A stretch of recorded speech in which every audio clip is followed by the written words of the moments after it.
Let's see what. Yeah.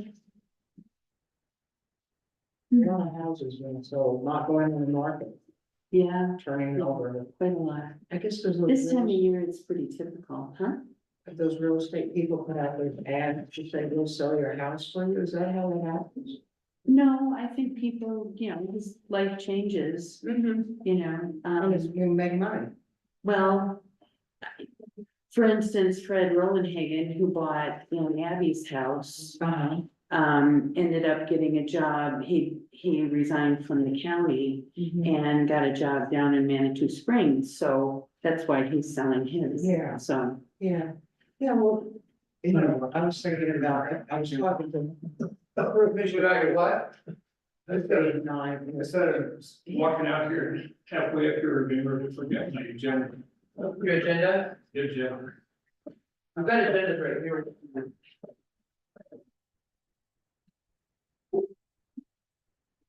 your voice doesn't carry very far. Oh, I know, so, let's see,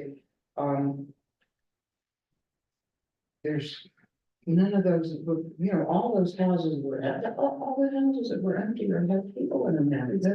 Yeah, it's been different stories, but, Yeah. so there's. I think. Work. It's obvious, it's obvious, so. It's one thing if I work with him and I think he's doing well, but You see the difference, I think there's some. But I guess after the big, thing was down the way. oh, the contacting. Well, was that, no, a couple months ago. Yeah. Okay. And what, I went to a. And so on, and good deal, it's gonna be in together. And he said, he said, Rick, he said, there's just so many people complaining. There were a few. And I said, but I think if they're not complaining about me, they're complaining about you. Oh, yeah. Well, it is. There are people who have trouble with loud checks Oh, yeah, well, and light. yeah. Well, and some of the complaints came from Oh, that from that. because, they wanted to run it in the evening. Yeah. And that kind of bright lights. Yeah, yeah. So. It's not very nice. It was a short period.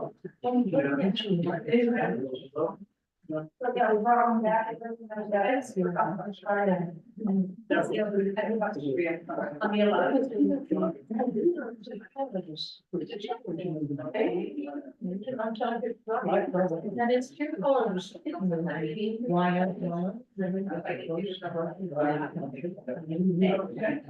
I've always been.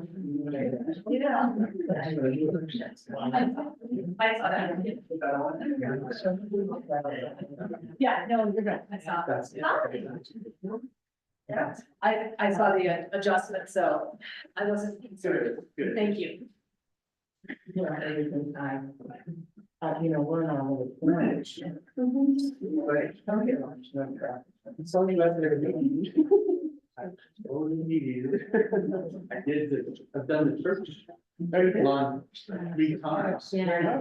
It's The board, those people. a lot less than I think right now.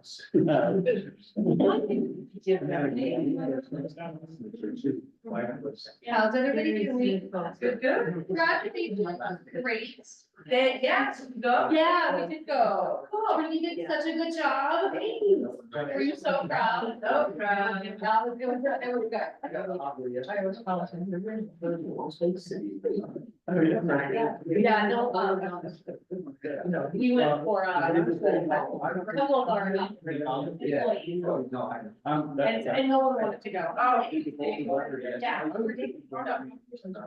No, they're nice. So yeah, no one was not going to. It was a great ceremony, although I didn't know if it was fine, it didn't work out great. I told on the Friday news, I think everybody must have known because I haven't done it in Did you see the banana guy? Your house? Not- Oh, yeah, great. Banana guy. Good, good. It was super busy. Groups of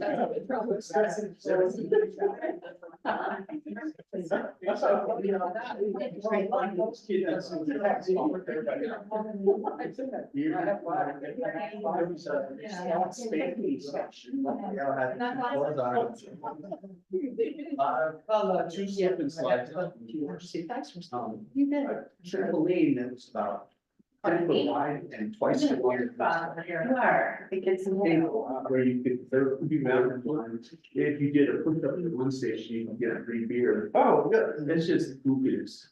That sounds so fun. It's so bold. That it is. They have a big festival, Boulder Creek Festival with like 30 live bands and stuff. Oh, Rob's not gonna be here.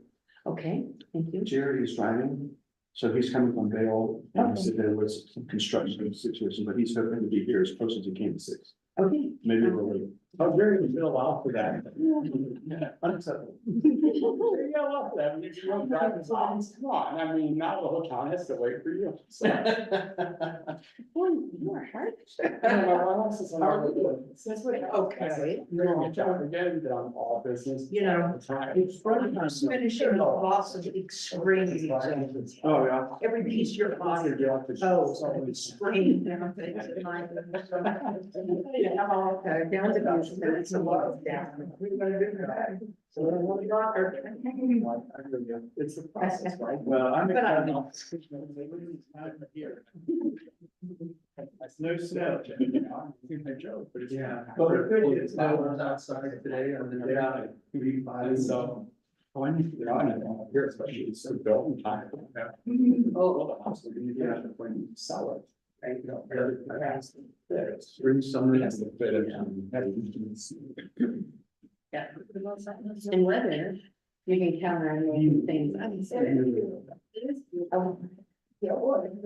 You wanna hear my news? It's. You know, it's. On June 20th, I'll be at Empower. I don't say the part of it, I hear that, I do what's necessary, they just get it. The last time. They did 25%. They just, I got on a list and I got it. Yeah, so. I've seen it happen. Yes. That's why I did the concert 2 years ago. But I know it's wild. But it's fun. Yeah. You know, there's a lot of people there. Yeah. Yeah, it's. Yeah. I'm just telling you this. It I might, might slide down. Yeah. that would be nice. He's not. Oh. gonna use it. You can just turn it, would you mind just turning it down?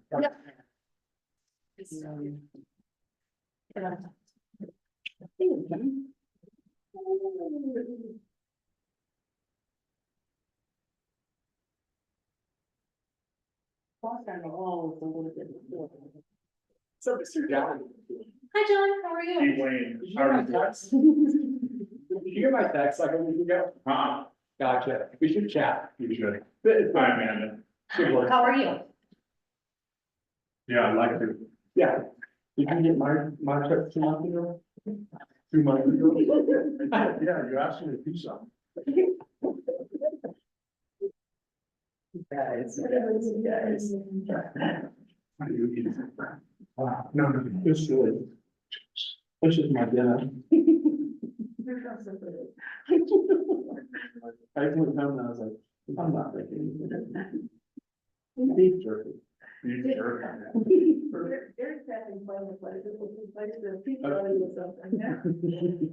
That is slowing down even more. Desserts, whatever. We get for cookies sometimes. He's a good guy. Why don't we? Clock on the wall is just a smidge, well, it's about Let's go by the other minutes, which is whatever. It's the official Georgetown time. yeah. Every clock you look at, it's a little different. I'm sure the two cops would actually put that in the place. We just have our own time here for these, Yeah, of our own clocks. See, we say that and somebody will try that at some point. I guarantee it will happen. I think we If should. they haven't already tried that, we could do it first. You too. No, that would be crazy. Always what it would be like if you lived on, like where the time changes, you lived on one side and lived on the other, the time changes. And people do like that. They're well. Yeah. Good move. Good move. Well, it's 6 o'clock straight up, according to my phone, so let's go ahead. I'm gonna call the meeting of the Board of Selectmen of the Town of Georgetown to order. It is Tuesday, May 28th, 2024. Let's go ahead and start with the pledge of allegiance.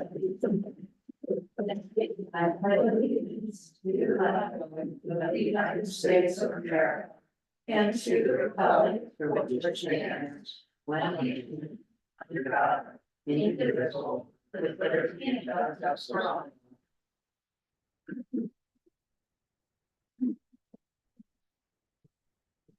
All right, next with roll call, I am Lynette Kelsey, police judge. Rob Connell will not be here today. Amanda Cooper. Here. John Jennings. Here. Dwayne Gazinski. Here. Mary Smith. Here. And Rich Barrows. Here. Okay. Next we have agenda approval. I'm gonna just go ahead and make a note that we have added an item to the agenda since the agenda was published on Friday. The added item came out today, so it didn't get the full 24-hour notice. So I think we'll treat this as a agenda amendment for town marshal search update by KRW. Anything else to be added? Okay. Who would like to make a motion to approve the agenda as amended? I'll make that one. I'll second. Okay, it's been moved and seconded to approve the agenda as amended. All in favor, say aye. Aye. Any opposed? Motion passes. Audience business. Members of the audience have 5 minutes to present any matter of interest related to the business of the town that is not already on the agenda. And yes. Kathy Heenan and 806 Griffith Street. This is real difficult for me to do. I'm gonna talk to you about 55 plus years of living with police brutality. 37 years of that here in Georgetown. I grew up in Memphis. I was active in the peace and civil rights movement. The Memphis police bombed my car, opened my mail, taped it back. The FBI surveilled me. I never did anything. This is a story about the FBI. This is experiences that you all have never had, but I'm pleading with you to listen to me. I want John Gaskins fired. He has not qualification to be police chief, and I will make the argument for that. In Memphis, there was an undercover FBI agent who worked full time. Undercover FBI, we marched with Dr. King. Remember what Memphis was in the 60s. So the FBI has loads of people around. I have a 2,400 page FBI file. I've never done anything wrong.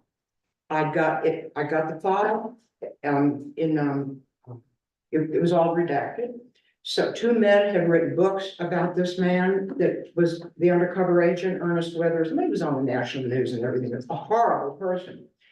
So I leave, I find out I've got a 2,400 page FBI file.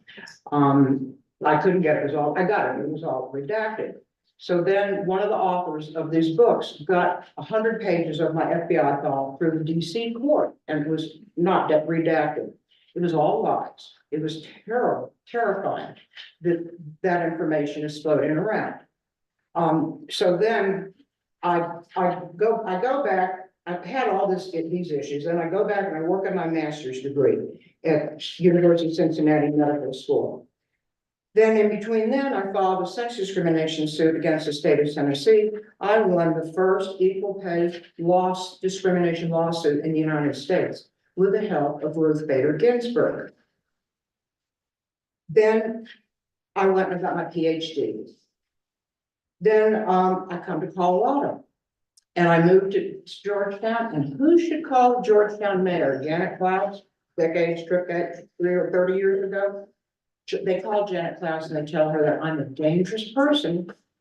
That's what the FBI does, is disparage people. I'm a dangerous person, you need to be watched. Because I live close to I-70, it's a military highway, I mean, according to Eisenhower, anyway. So, so this is moved to here, and of course, once the FBI contacted the mayor, of course, a law enforcement file was opened up on me then. And I have lived under nothing but the Georgetown police treating me like the FBI would like them to treat me.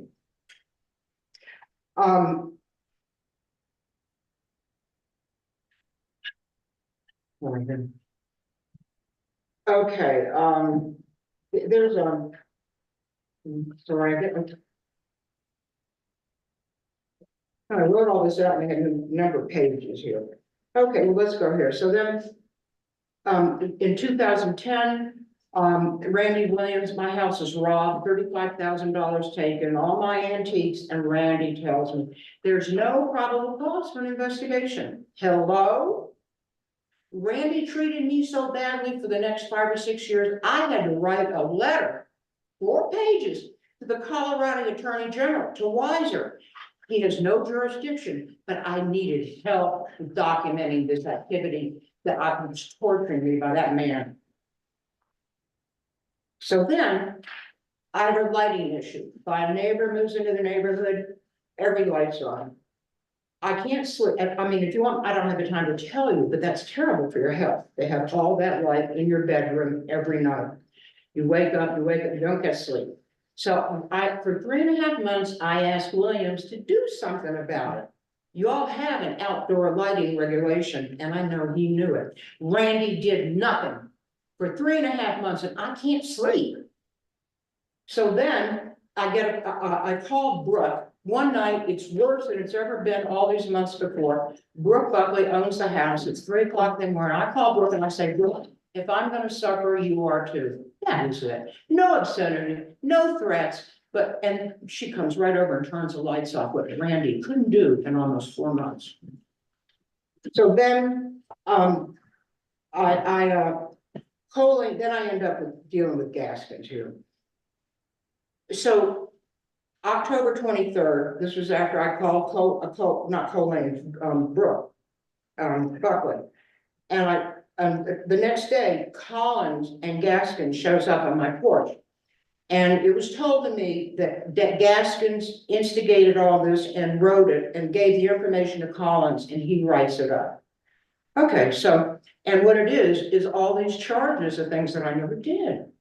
The worst one being like, disturbing the public, something that was a jail term, a 6-month disorderly conduct. So the story that the DA's shot, there's no foundation for any of that. I'm traumatized because I did nothing and now I have to go to court on violence charges that are being against me. So the DA just drops everything because he says there's no foundation for what he did to me. But that's not the end of it. So then I called Gaskins because I had a $1,000 theft by Colleen Brooks. And it was fleece blankets. And so I asked Colleen to give them back to me. She didn't. So I called dispatch down in Golden. They give me to Gaskins. Gaskins calls. I told him twice what had happened. I told him that I had witnesses and I have documents. You know, I never heard from that motherfucker. He never called me back. The next thing I find out is a sheriff's deputy comes to my house with a subpoena to get a permanent restraining order against me that Colleen Brooks wants. This is a woman I know. Kathy, we're over the 5 minutes. Okay, well, and so he's involved with Colleen in this restraining order, and listen to this. I have a friend at the sheriff's office, and you know what he heard that motherfucker say? I finally was able to bring Captain down. I want him fired. He doesn't deserve to be a cop. Thank you for your time. I'm sorry. It's just a lot of years and a lot of trauma. Thank you, Kathy. Anyone else here for audience business? Deborah Butler, Skyline Drive. Potholes. Roads washing away and crosswalks. Okay, Yeah. thanks. So your crew is We're gonna get. well aware of it, yeah. Yeah, we're on it. Yeah. They're making the rounds doing potholes. filling The it. sun being through Yeah. looks nice. But thank you for bringing us in. Yeah. Thank you. Anyone else for audience business? Okay, I have one question, code enforcement. We did like talk a little bit about whether you would do volunteer stuff or. So we have a contract right now with, Safe Built to do code enforcement 1 day a week. And that's on Tuesdays. So he was actually here today. So that's what we currently have. Okay. okay. All right. Next, we have the payables. The dates on those are from April 19th. No. That can't be, No, May 10th. okay. Let me look at the. So it's May 10th to May 23rd. That's okay. It's getting caught right now. 10 to 5/23. Any questions or comments on the payables?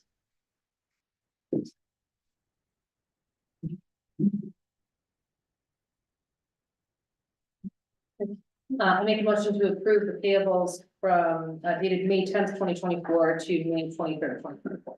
Second. It's been moved and seconded to approve the payables. All in favor, say aye. Aye. Any opposed? Motion passes. Next, we have the minutes of our last meeting, which was May 14th, 2024. I gave a few corrections to Jennifer. They were pretty minor typos. Any other corrections?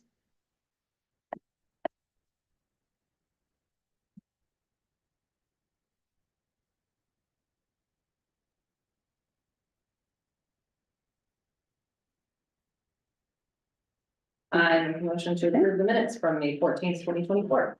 Second. Been moved and seconded to approve the minutes. All in favor, say aye. Aye. Any opposed? Motion passes. All right, first on our action item list is ordinance number 6, series 2024. National Electrical Code 2023 edition adoption, and this is a public hearing and second reading. I'm going to go ahead and open the public hearing. It is now 6:13 p.m. Who wants to? How about Casey, think this? Okay, There's no changes from the prior reading, so. okay. Did it. Good job. Okay, Short, sweet. That's what they say about. all right. Anybody have, do we have any public comments on this item? Online or in the house? Okay. Then I will go ahead and close the public comment period, 6:14. Any questions or comments from the board? And the impacts that this is going to have from our resident contractors in the business, your professional opinions, is there anything that we should be aware of, the red flag, or white flags? Good to be updated. Well, I would assume that, but, you know, you guys are in the biz outside of here. There's always things that we have to change. It's okay, This costs more money, right, John? right? Just means more money, but it's for the better. It is for the better. And just to be clear, what it was, if I remember, we didn't have a choice, we had to change this. Yeah, there's that. Yeah, I mean, it's not, Yeah. wasn't a debate.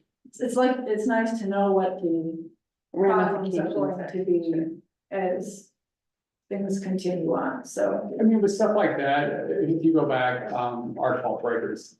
those are still a pain in the butt, especially in residential construction, and it's still loose on what inspectors ask for. Some want it in the garage, some don't. When you put it in the garage, if you plug any kind of assault or power tool in, it always kicks them. But it's part of the code and it's the broad spectrum, we're not gonna get away from it. So there's always little stuff that seems good in theory that doesn't always work itself out. Usually they figure out how to make it work. So I mean, we do unfortunately kind of get pushed into some of this stuff for the better. So in reality, it's hard to fight, you know. It's too much, so it's on. Okay, Absolutely. all right. Well, there is a suggested motion in the packet. Would somebody like that? I move to approve ordinance number 6, series 2024 on the second reading. Second. Okay, it's been moved and seconded to approve ordinance number 6, series 2024. Second reading, all in favor, say aye. Aye. Any opposed? Motion passes. Next we've got police license plate readers. All right, I'll take that one. Okay, So from our last meeting, we had determined that it is a better idea in order to have two stationary license plate readers that could be reading all the time, regardless if you're in your vehicle or not, to catch especially the types of crimes that have been going on right now, when they're happening early hours when no one's out.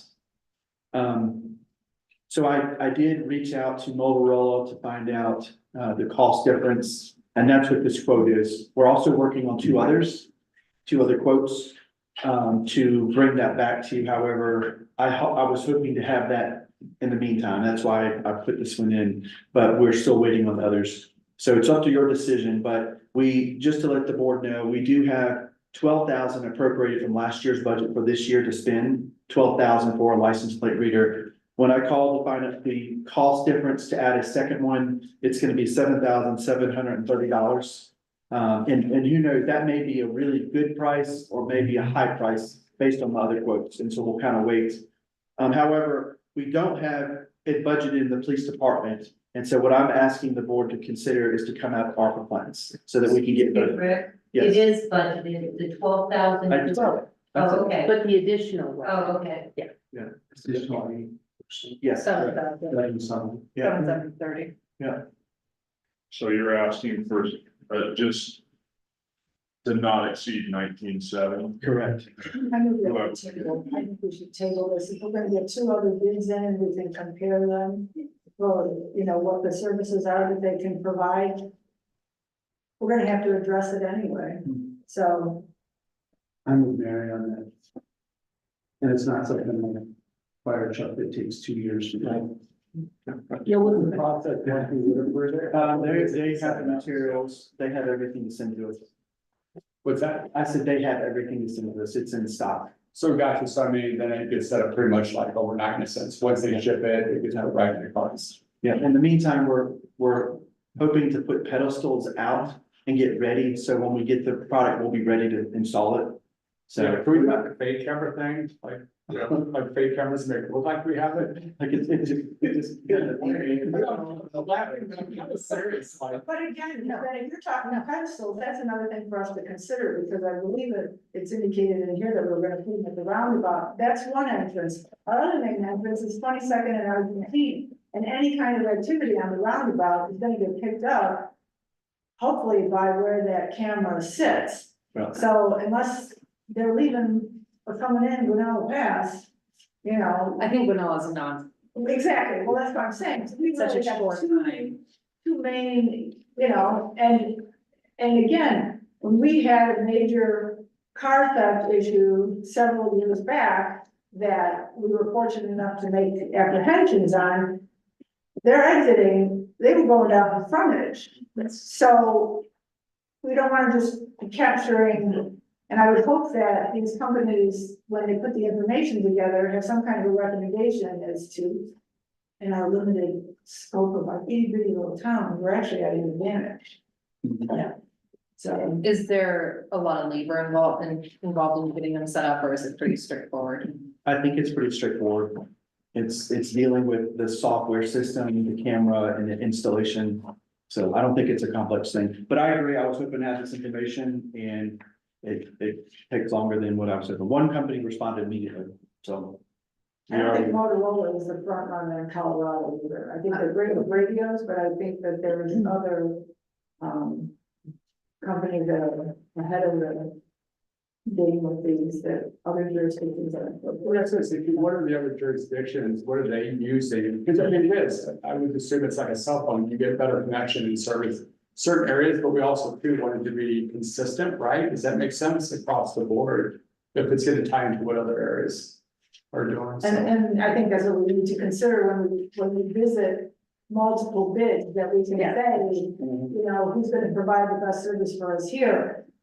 Right. So, And I think John, when he comes back, he will be here, but he's coming, he's actually in Denver on his way back. okay. But he will probably answer some of that in his report of why specifically he looked at Motorola. And then do these other companies also provide the same type of software that you get on that's connected to the interstate? And so it goes to a cloud and then it pings you back. So those are questions we can ask him. The other issue that I had was the annual expense. I mean, this isn't just a one-time installation, and from Motorola, it's, you know, almost $4,300. So, it could make a significant difference if the other bids come in. Yeah, there's different things to consider, and I don't know if John can add all those without having those quotes. Yeah. Yeah. How often they update their own database, you know, type thing. And share the information, because that's something that, you know, our department, our police department wants to be able to weigh in, because all the information is not gonna be useful information to them. So, I would also want to know if, so, and Linda, on the subscription, that was something I had a question on, if it's $42.50 for up to 25 sworn, state and local, would the sheriff's office and other jurisdictions be willing to go in on that with us, like potentially? Collaboration. Yeah, collaborate on just that annual subscription piece, if we could maybe revisit that as a, you know, Empire and. if we're sharing information. Yeah, with I them. mean, if there's up to 25 sworn that can have access to the information, I feel like that would be helpful for us to potentially look at them sharing in some of that annual expense. But it's our equipment, so there's a difference in that. It's a valid question that we need to explore, and I would hope that our department is not gonna be like, no, this is our information, not there. But they're obviously gonna get some bang for the buck, you know. I think these are super important, and I'm very much on board with them. I think that they need to happen, but I think we need the other quotes. But we're going to find out if they even reduce it more. You know, there's more small towns than there are big cities, and so 25 is a pretty large amount, you know, large size department to be able to handle this. Maybe they've got, the other companies have smaller. That is a lot of people. Is there like, can we get like the 10 sworn package? An option? Yeah. Also to kind of get a sentiment, it's more true though, if it'd be nicer if you get like Empire on board, but was doing their own thing, and then you're tracking it in multiple areas. But if you recall, when John was explaining Yeah. one of the last cases too, though, they were automatically, like I say, they're gonna share information. Yeah. You know, they were sharing information that they got from Eagle County and Grand Junction, and it fed in, and they were able to track the vehicle. So the buy-in that we're going to not share this information that Empire is asking, I think we just have to suck it up and we're, you Yeah, know. I'm sure. Yeah. I'm sure with them, there's hopes that maybe if this works, that they do their own system too. That's more where I was going with it, because if they also had it set up, then it gets shared between us and them. But I don't see why they would buy in with us, no different than we should buy in with them, it's ours. But that would be a valid question to ask, if we can't, then, you know, yeah, if they've got their own equipment, if there isn't some way that we can't have some kind of a, you know, agreement with all the, both parties. A little IGA. Yeah, okay. So for tonight, no action on this item. There we go, more bids. Am I hearing that? Okay. Yes. So do we need a motion to table or no? No, we just get up on your agenda. Okay, Next meeting. all right. Okay, next we have a change in the quote on the motor graders from Wagner. That's me again. So I went down to Wagner to speak to them myself to find out exactly what the repairs and upgrades and replacement parts that really need. And they walked through the entire assessment. So they kind of did a preliminary one here, and they would walk around to see which hoses were leaking hydraulic fluid. And so they were kind of, oh yeah, this has X amount of hoses that we need. However, they quoted to us and said, if you take off the cab, that's your big bulk of the labor. And it was gonna be, thousands of dollars. You might as well replace X, Y, and Z too while the cab's off.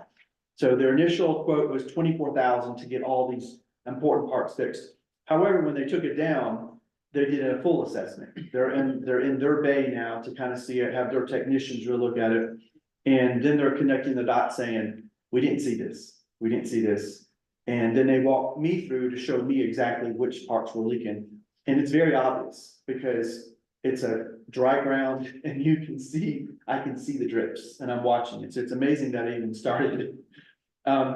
So what they found is that a lot of these parts are very high labor intensive. If you're gonna do this, you might as well fix these parts too. Because what's gonna happen is these hoses have a lifespan. Once they dry rot and everything, you're gonna have to do all this over again. So then it was kind of me looking at the situation going, okay, it's our property already, it's been ours. If we were to fix it so that all these parts are done and then turn around and sell this, how much could we get this for? Versus us buying another one that we need that's in this kind of condition, this age and condition. And with it completely fixed, it's worth 200,000. And so right now, if we were to invest 40,000 into it, we're having a good value. And so he told me, he said, I'm a parts person. I'm not the sales guy. I'm not here to sell you anything. I'm a parts person. It is into your best interest to get this fixed. Does not make sense. And he said, one of the reasons why is because this machine is a highly valued machine because it doesn't have all of the emissions mandates from the other ones. And he says, the majority of the ones that they see are the ones with emission problems. And so these are things that you don't even have to worry about. And where your town is located, you're not dealing with the emission problems anyways, but you're going to spend a lot more repairing this machine because of the emission issues than it is what you have right now. So that was their recommendation. I had them go ahead and start since we've already approved 24,000, so we're not going to be behind anymore. The cap is off and they're doing all those things right now up to 24,000. And so I'm bringing this back to you in order to fix all of the things that need to be done for the remaining, what is it? 22. Yeah, thank you. And that would bring it back to be finished completely. So that's my recommendation that we, what kind of warranty off of that or original? I don't remember if we talked about that. Are they warranting any of it? Are they gonna give us a warranty off of this?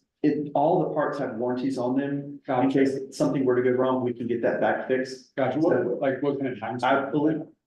I believe it's a 1-year warranty on the parts. Gotcha. But we're supposed to get it back in a month. So by the time we reapprove to get this done while it's exposed right now, we should have it back by July. Gotcha. Yep. And the additional funds will come out of ARPA or?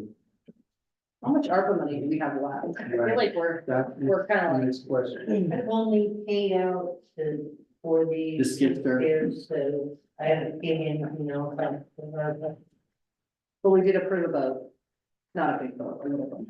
No, when you say it like that, though, it's just. Just to clarify, it's a tiny vote. It's not, yeah. It's not a, yeah. Yeah. So let's see. I like the rest, and I'll give an update. So, any questions? Yeah, it makes sense to. Yeah. Yeah. How you fixed? We need it. I move to approve the revised quote from Wagner Catching by the replacement of $100 coatings and repairs to the motivator not fixing $42,307.45. I'll second that. Okay, been moved and seconded to approve the revised quote from Wagner Cat. All in favor, say aye. Aye. Any opposed? Motion passes. Okay, next we have David Buckley, FEMA grant application for landslide mitigation at Buckley Trailer Park.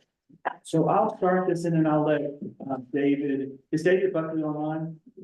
Yes. Oh, great, good, okay. So David approached me sometime in the near future, we have passed, it wasn't a long time ago. But he is looking at solutions in order to do some mitigation for the rock slide that happened last year.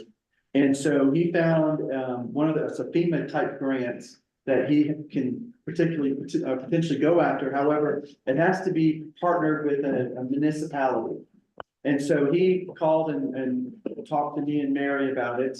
And so I gave in the packet all the details as far as trying to answer some of the hard questions that is this going to put us in an obligation? If there's any matching funds, would the town be held responsible? And the answer is no. He would be bringing that, or he would be responsible for the match. Would it negatively impact the town if we're going after other grants? But we're not going after any of these types of grants. It's not a DOLA per se or CDOT, so it would not affect us going after other grants from the state. And so anyways, I asked David to be online so that he can give a little more details of why this is so important to him and the trailer park area, and then answer any specific questions that you may have. Okay. Okay. Hi, everyone. Can you hear me okay? Yes, we can. Okay, super. Thanks for taking time to entertain this. And Rick did a good job summarizing what the request is. And I know it's always important in meetings like this to know exactly what we're asking for.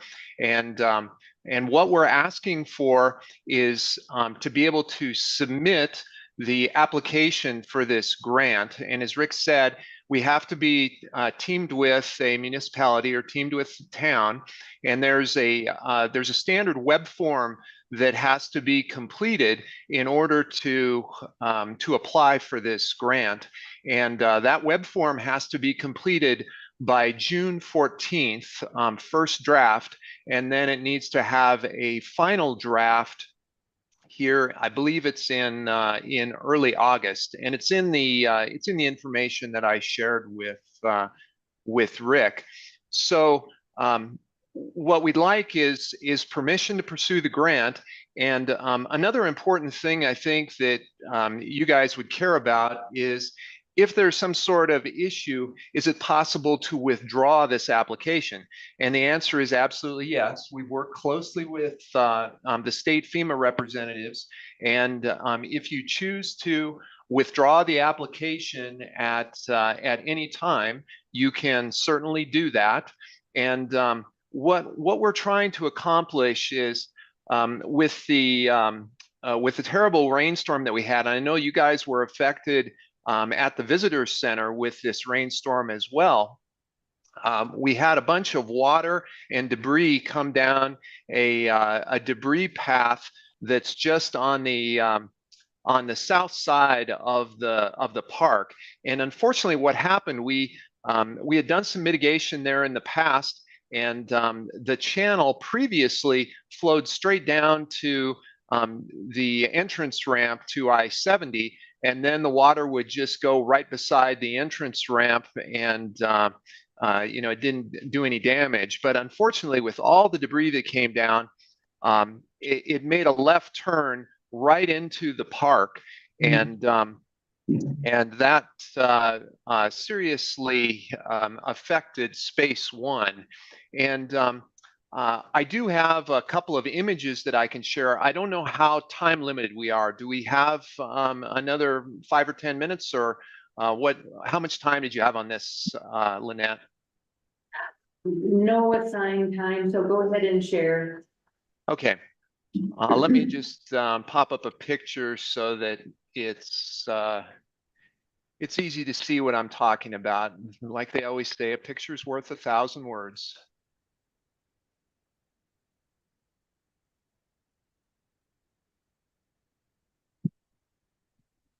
Okay, can you see that at all?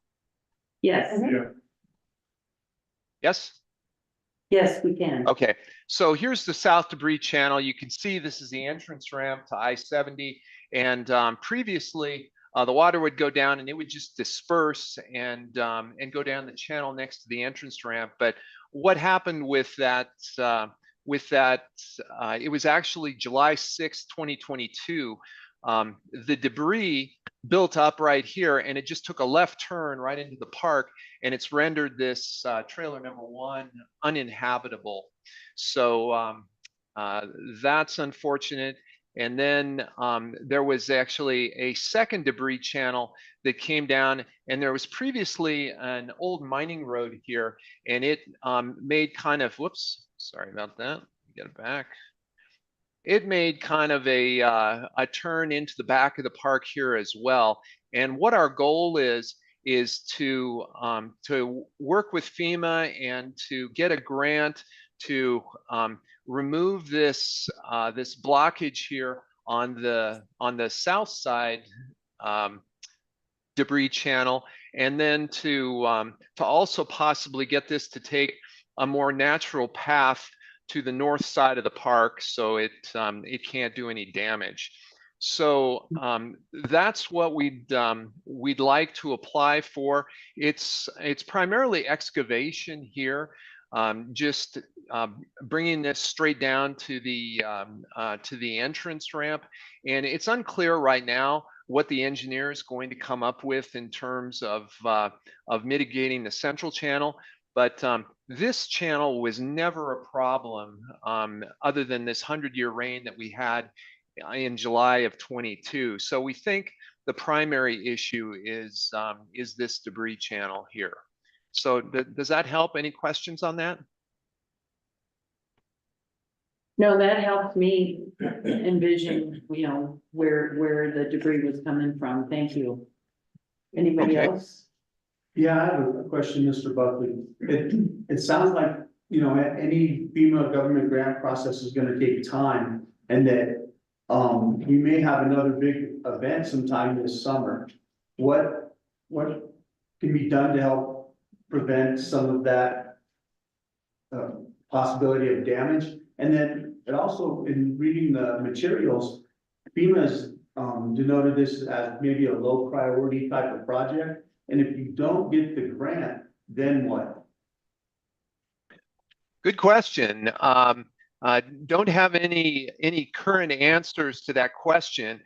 We've got an engineer working on it right now, and we'll have more information in terms of what his recommendations are here in the coming weeks. We want our goal was to include at least a draft engineering plan with the grant request submittal that we make here this summer. So good question. I don't have good answers for you. I think, was that Rick that asked that question? Yeah. Rich, sorry. Your little name badge, I couldn't see it. It needs to turn a little bit. But yeah, I think the engineering will probably give you some maybe next steps, or if you have to do something in a more timely manner, it'll probably help. So I would look forward to seeing what they have to say. What issue? I was just going to make the issue point do we that the 2022 event, that was definitely a 100-year kind of rainfall. So a lot of material came down, so there may potentially be water that comes down with a heavy rainstorm now, but it would be unusual to have that on 100+ year kind of rain event again. It's like a knock on wood though. Yeah. What about CDOT's input with the runoff going back onto the on-ramp? Have anybody So communication with CDOT? And is that Mary? Is that right? Yes.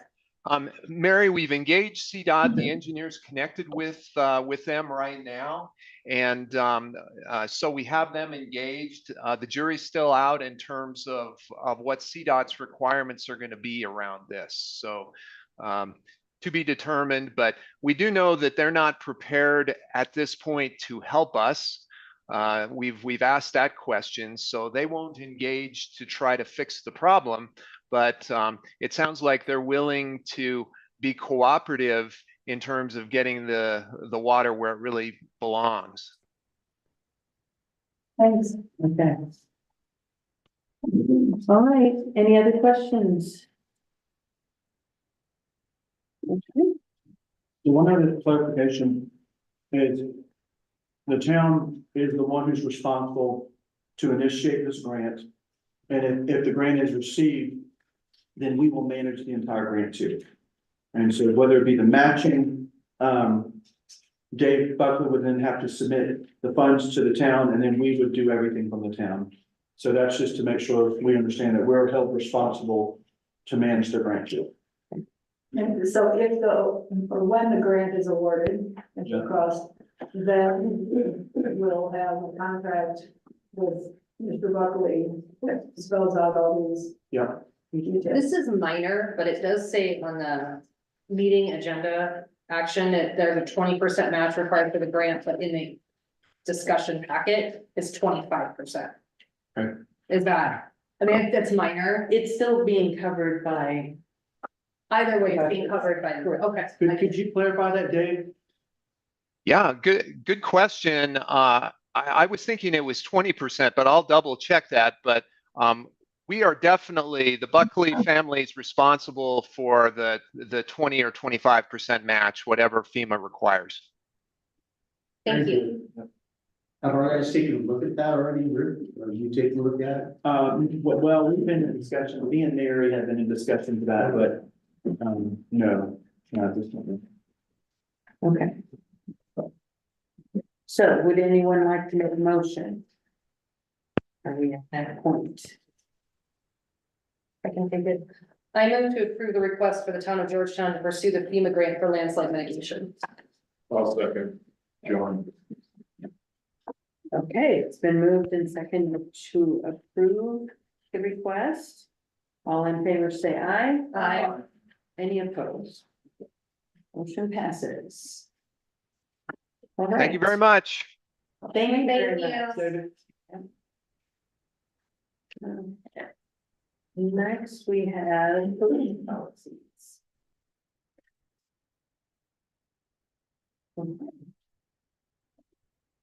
I was asked to review these, I did. You've got my comments in red line in the margin. Also, you have a copy of the section. It's, let's see, 224.010 out of the code, which talks about the Office of Town Marshal authority and duties. And it sort of shares some of those responsibilities, or has some shared authority with the town administrator. And it's sort of what internally inconsistent, I think, even in the code. I mean, these policies reminded me to look at the code, which has the marshal supervising the officers in the department. The town marshal reports to the town administrator for administrative and financial operations, and sort of personnel as the marshal. Then you go to the end of that same section, marshal hires, retains, and terminates, subject to budgetary appropriation and review and approval by the town administrator. So you can see the confusion. I think it would be important to say, okay, who gets to choose to hire police officers? Is it the marshal? Is it the administrator? Is it a recommendation of the marshal with approval of the administrator? As you know, the administrator does all the other personnel hiring and ultimate termination. That's something I think ought to be made much more clear than we have it in the code now. The policies sort of address that, but honestly, once you've made the decision in the code, you make the policies conform to that. Right. I made a couple of other, you see several notes, but other than that, the other maybe couple of points I'd make. These policies are sort of kind of a copy, and they're only a portion of what a full set of police department internal policies and practices should be. And that's fine. I reviewed just what was presented, and it's fine. It contemplates a department that has layers. you know, you've got a marshal, you've got intervening supervisory officers, and you've got patrol officers. Your call on it, but, even if reconstituted, it's not gonna have quite that many layers. And, I think it's a little unnecessary to have a lot of this, okay, if it devolves to the supervisor and to the, it would work, but it doesn't reflect sort of the reality of the smaller department that we have, here. So that, the role of the town administrator to be made more clear, you know, the kind of the demarcation between authority to marshal and administrator. It's a policy call, but however you end up determining that, it should be made more clear. Then there's some what I call more minor things, you know, as a minor complaint, something that's 30 days old. I caught the fact that it still might be really important, it just didn't get filed because the complainant was scared to file it for a month. And it shouldn't be considered a stale complaint or minor for that reason. So there's some internal kinds of edits. So we can certainly run it through again and bring it to you, or take your, I think it would be important to hear your thoughts about, okay, how exactly does the personnel hiring and firing come down? That's really the biggest policy issue in front of you. And that's, I gave this a lot of thought. I appreciate the time you and John have spent, you know, going over internal affairs, with the review and all that. But I think put the cart before the horse. I'd like to put a hold on taking time to review all those policies until we establish, one of the reasons we have one officer now is because we didn't have a lot of clarity on the code. And I think we need to, have more citizen input on that, on the hiring and firing, whether it be the town administrator, town board, or maybe a police commission. And I think we need to, that's where we need to start. And then we can look at some of this other stuff. Personally. I agree with most of that, however, we don't want to put this, we really can't afford to put anything on hold. No, we need to make a Right, decision and- about and the I- code now. And I appreciate that we're moving forward, you know, on this policy and other policies. We've discussed at previous meetings, the more involvement or, you know, defining the better involvement of the town administrator, you know, with the hiring and the Yes. supervision of officers also. So I don't want to put policies on hold, because then that kind of hangs our police department out to dry, because we're trying to make changes. Right, I just don't And, you know- want to go on to the next. Right. one yet, I want to make it to me, I would like us to see us make the decision on the code piece of it. And I think you alluded to that, Jerry, so we could get that right, and then we can maybe address, And further address these things. simultaneously. Yes, The other question I had too, just little details with this, is that, to me, it's ambivalent what a major complaint is and a minor complaint is. And I don't want us to get tripped up in that, and so I think there needs to be some definition to that, you know, so that you can pursue it appropriately when things come up down the line. Because of the most recent incident, that, I shouldn't say most recent incident, because of the major incident that we're all aware of, I'd like to see something in here if an outside agency is needed to be called in to do an investigation. If our entire police department, and let's say we're fully staffed and our entire police department is involved, you know, we're not doing ourselves any favor, and we're certainly not doing our police department a favor if they're investigating themselves. So I think there needs to be a section in there. And then, you know, some of the differences in command levels and personnel, we know we're a small department, and as Jerry said, you know, I think we can cut out some of that. I noticed in one of the sections, we're referring to a deputy. We don't have deputies, we have officers. And so little things like that, I would hate to not have cleaned up when this comes back, you know, for everyone to feel comfortable that it's addressing, you know, what our police department needs to, you know, to do their job and to feel secure as they're doing their job, because that's, you know, that's the big thing too. So. As much as I appear to now seem to hate free time, could I suggest another work session for us? Because that seems to be probably the best. And let's define the code and get that down, you know, we kick Hang out that with you can guys as down. much as possible. I know, we love it, I know, you know. If you can give direction on that point in a work session context, as you both pointed out, that has a ripple effect on this and sort of gives me the answers that I need Yes. to work with John to, you know, produce a version that's pretty, of this thing, now that's pretty close to final. Also, I think Rich touched on a really good point that we should probably allow for some input from stakeholders. I think that's important. I mean, ultimately, we have to decide, but John's looking at me like, Amanda, you said the W word. But I think it's really important that we have that conversation. No, I'm good. agreed. Okay, Is that something we can schedule now? Could we do that at the next meeting, because I think this is important, we, you know, we need to move forward fast. I just, as a heads up, I may have to step out at the next meeting because they're gonna look at, it's the district is renewing the charter for Georgetown. I have to go, I'm just gonna like go virtually and then I will return. So I may have to just like pop out and pop back. Okay, I just have to be there for that. Okay. You could set it for a work session at the end of your business meeting next time. Okay. Sure. Either that, or do we need to put it in between, so that Yeah, we can start to take action, because we've got other issues that were hanging that we were supposed to deal with tonight. There's a lot of, I cannot do next Tuesday, but I'm good otherwise. And so, however it works out, so that we can, I mean, we could fit in next week, correct? Yeah, If that works for everybody, not Tuesday, but. I can do Tuesday, but I could do. Next week, Wednesday.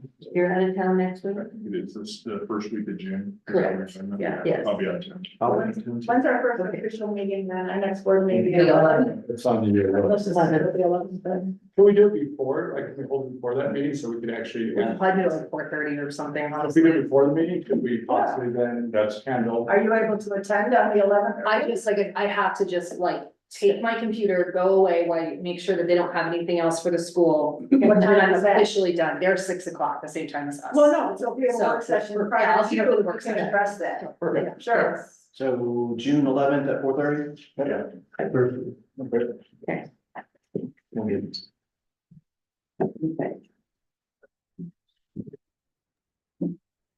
Did you have anything else, John, that you wanted to share with us in reference to this particular policy, so that you're addressing it all appropriately?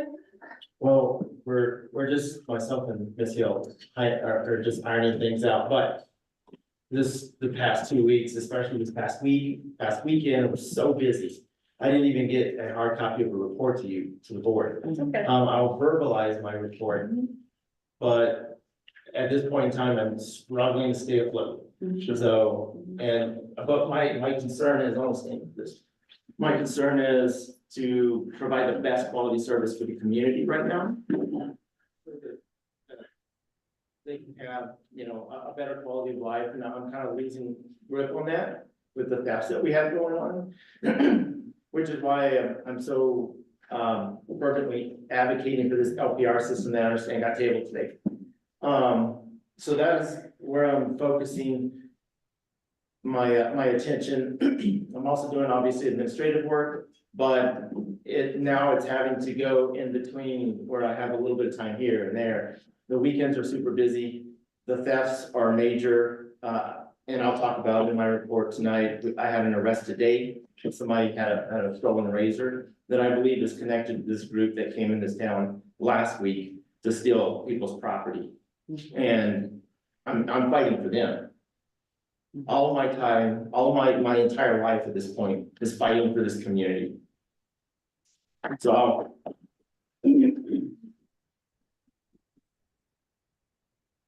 I had a question for you, John. So I noticed too that it was just a portion of your total policy. oh, yes, ma'am, it's section 1K Okay, of an entire manual. okay. And I guess I just wondered what the plan was, if you're just working at it section by section, So yes, ma'am, so I went through and I taken out what would be obsolete, so, and just for an example that sticks out in my mind, where it says. Attached to the officer's report will be criminal history. Well, we don't really attach criminal history to the reports anymore. We do consult them. And if it's necessary, we'll attach it to the report. But to put that across the board is unreasonable. And so little things like that, I'm taking out and said, okay, this is obsolete. This is not what we need. And so I've kind of worked in that direction throughout the entire policy. So when this is ironed out, because I don't want to put an entire policy before the board and then everybody's like, okay, well, where do we go from here? Where do we let this iron out? I'm still working on the LPR policy, which is the license plate reader program. And then I'll get that to Mr. Dahl to the board. And then I'll get, once these two policies are ironed out and in the packet, then I'll present the entire policy. So then now the board can read it, you know, front to back without saying, okay, well, where is this change or what, you know, where, just read the whole policy and see what you think. So anyway, Okay, yes, ma'am. okay, thank you. All right, so work session is gonna be just before our next meeting. So can I ask, so because we don't have an LPR policy yet, even if we got the LP, those license plate readers, we wouldn't be able to use them because we don't have a policy yet, right? No, we don't, yes, we've never had a program like this, so we don't have policy. Correct. But it's a very short policy. And it focuses on information retention and what we do with that information. Mhm. And so it's not, you know, convoluted or really in depth, so, but as soon as I get a chance to finish working on that, I'll send it to Mr. Dahl and we'll go from there, but, you know, that's kind of where it's at. From now, it's in a really rough draft. Okay, I would think whoever's selling these things probably have a sample policy that departments have used too. I'm going by Thornton's. I've got some friends in Thornton. They use this all the time and they swear by it. So I've used their policy because it's, I mean, they're using it all the time and they're getting We're absolutely good results. Gonna Yeah, pick them up. we're gonna It's do just- it. It's just a matter of you want 3 quotes, so that way we're getting the best possible deal for the. And just so everybody understands how this LPR, some of the companies don't provide. So it doesn't go into the national a national database where I can look at it. If the car goes from California to New York, where that car's been, not everybody has that. So I need to make sure got the right companies okay, that are gonna provide the, you know, what we're looking for in this program. okay, So, so yeah, anyway, so yes, that's true. that's helpful for us to know. Yes, ma'am. Okay, thank you. Okay, next we have, next steps for job posting for town marshal. And we have folks from KRW here. So welcome Mark Collins and Warren. Okay, Good evening, board. Yeah, I'm Lauren Kramer. I'm the managing partner of KRW Associates, and joining us is our senior associate who's been the project manager, Mark Collins, from our firm. Just real briefly, let me just begin, and then I'm sure Mark has some comments. I think Mark put together a short memo for the board to review. I certainly don't want to spend your time going over that. However, let me just say that the position was posted back in the first part of April. I believe it was April 11th, and it was actually posted nationally on all the reputable sites, recognizing the diversity needed in some sites, the national sites that are predominantly reviewed by aspiring police professionals. And unfortunately, in all of that, we did have some inquiries, but we only had 2 actual applications in that entire time. The posting actually ended on May 17th, a little over a week ago. And I think in the memo, as Mark indicates, something that we always do, we kind of track what kind of response we're getting to any posting. And about 2 weeks into the posting, we could see that the response was extremely slow. And so we did an outreach to 49 people that have been qualified applicants in previous, most recent projects. We didn't just shotgun those. We kind of handpicked people that we knew out there that had the qualifications and were very viable candidates in other processes. Even as a result of that, we did get some questions. We got some we got some inquiries. I will tell the board that one of the things that and I'm not sure at this point that it's something the board can actually reconcile quickly. But aspiring police chiefs, those that are in command positions and have experience, and they're looking for an opportunity to extend their career, are not looking for a marshal's position, quite honestly. They're looking to be a police chief. Now, the posting, we did show that it was a marshal and then in parentheses, police chief for the police department. But that tended to be kind of a discouraging issue. There were a couple other issues. One is the cost of living in the mountain region and relocating. And so I think what's, and I'll let Mark make some comments, but I think what's before the board tonight is how you would like to proceed. We've given you some options. I do think that you know, a stipend would be an encouragement. Do think a little higher pay scale would be an encouragement. One of the options is we've done this before, we could in fact go back out and repost it. Look for areas maybe in the posting itself that maybe could be enhanced or expanded on. That's something certainly we could do, but let me turn it over to Mark right now and get his insight since he was the project leader, and then we'll answer any questions that the board has. Okay, thank you. Good evening, Board of Selectmen.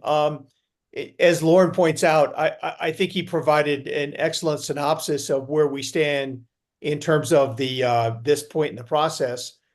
It is an extremely competitive environment right now, especially in the law enforcement field and especially in mountain resort communities.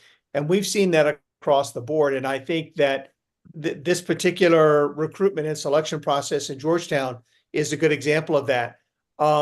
We would certainly recommend that if you want to move forward, that you do an adjustment to what has been the announcement up to this point.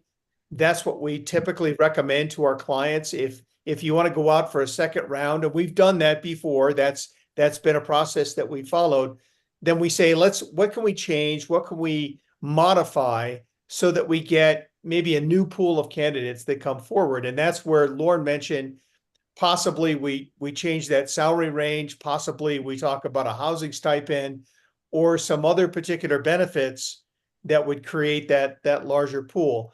I will also frankly say sometimes, you know, it's not sometimes an entirely scientific process, and you go at a different time of the year. And all of a sudden you come into the spring and the early summer, and you have a beautiful, phenomenal backdrop like Georgetown. We may find people that just say, you know, I want to move to the mountains. I want to be in that kind of beautiful environment. And we certainly start to see some people that get attracted to the position announcement. But we are certainly here tonight, most importantly, to answer your questions and provide any other background information you may need and any other detail that we can provide to you to help you in your discussion and your deliberations. Okay, thank you. Any questions from the board for either Lauren or Mark? What kind of adjustment Or you think it would give people to take a harder look at this position? And as far as salary goes? Go ahead, Lauren. Well, it's a good question, and I think the comps for similar positions around the state really vary. I think that I would recommend that you consider at least 130, and I think that as Mark mentioned earlier, I think considering a housing stipend, particularly in view of the cost of living in the mountain areas. So I would recommend that you at least consider increasing the salary range to 130, and probably from 110 to 130. You get above that $100,000 range, and it draws a little more attention. Now it's clearly understood in the profession that someone that is applying and eventually is offered the position would not start at 130,000. They clearly understand that there's a mid-range in there, and there's got to be opportunity for improve or growth in their pay based upon performance, etc. So the 130,000, if that's what the board decides on, or some other figure, is certainly not the top pay. That's not the pay that that individual is going to start at. If we offered a housing allowance, would you stipulate that person then would live inside the county? Absolutely. In fact, I think that that should be mandated anyway. You want your police chief, your marshal to be immediately available to respond back into town if there's an emergency. And generally what we recommend is that there be a minimum of a 30-minute response time back into town. I also agree there's too much confusion by advertising for a marshal. It is. You know, people think US marshals, they don't, they don't stop to read the fine print. We have to say to the police chief, we can discuss it at our work session when we're looking at that ordinance. I know it affects our entire territorial charter. It still may end up being a marshal, but we need to advertise for what we're really looking for, and that's a police chief. And I've looked at that, you have room for that. Now, the charter, I'm just looking at now, it says, Board of Selectmen may by ordinance create following offices and list them, including but not limited to town marshals in the list, but that doesn't mean you can't create a police chief and you're off the races. So. And then we talked about a high salary did. before, as we were trying to put this together, so, I don't know, I kind of disagree, because we could hire somebody who gets all the bells and whistles and who definitely comes in at that top range, and so do we, because the salary range is, the salary is still gonna be a negotiable item.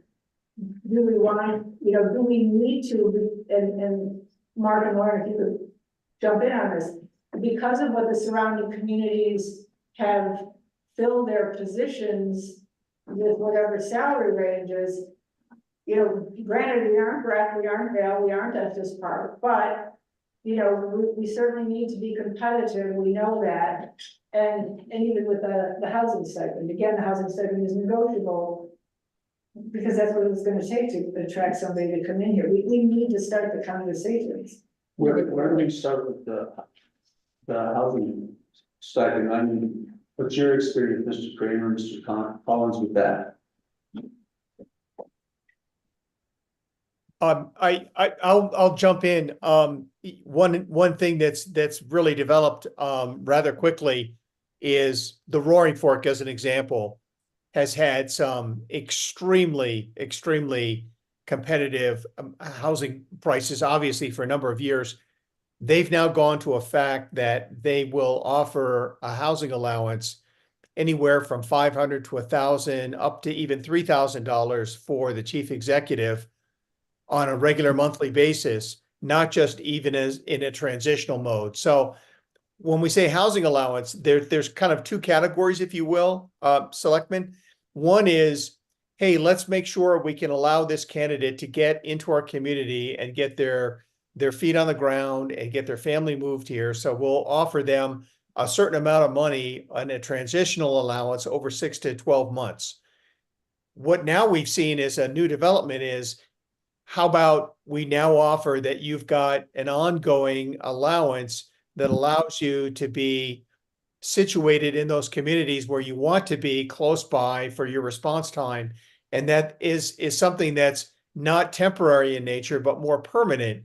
And then it's whatever the community feels that they can afford to be able to allow for that particular benefit, if you will, to be put in place. So again, two different categories, but I think we're starting to see a little migration to the latter, where some communities are saying it's an allowance and it will maintain in place.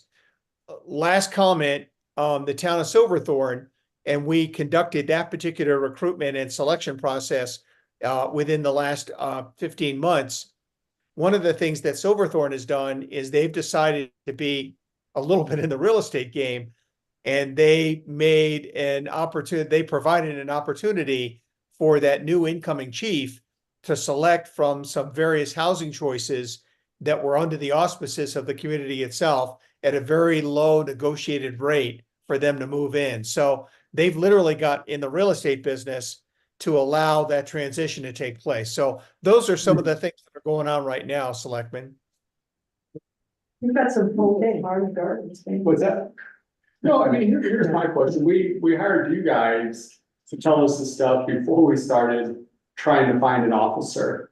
At this point, are we gonna really wait another month and a half when you try to decide? I mean, we have two people that's applying for the job. But past that, at this point, I mean, here's what I'm looking for. I'm looking for exactly like what we already have right here with John and what he's already done. Can you guys find somebody else that's gonna replace what he's doing? Or how long are we gonna wait to try to do this before he's burned out? We don't have anybody. We extended our search when we hired our town administrator. We, and again. That's different though, It might have been because time of year, no, and I understand John is definitely shorthanded, and he needed to move on this several months ago when we were faced with the situation that we are still dealing with. I know, but now we're talking about housing and stuff. I mean, this right here proves the point that not just anybody's gonna come here. I mean, they put the search out there. They're the best company in the state. We've got one other, I'm assuming it's John, and we have one other person that's applying for the job. Don't get me wrong, we'll go back 5 months ago. It's the process, right? We're going through the process, but John's fulfilling that process. I'm not saying he's a perfect candidate, but we have two. I mean, how many do we want? Or do we want 5? Do we want 10? Is that gonna make a difference? We're only hiring one. But we can't, this is what I hear back from the whole community. Everybody's not happy right now because of all the theft and stuff. And with John, it's kind of a joke to me because it doesn't matter where he's at. Somebody's gonna be on the other side of town doing something. This isn't just the theft, it's the driving. I mean, I work out on my job site and I watch cars fly by 30 or 40 miles an hour.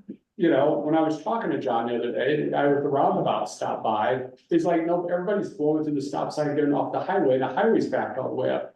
We have nobody. Honestly, even at this point with John having one other person isn't enough for what's going on in this community.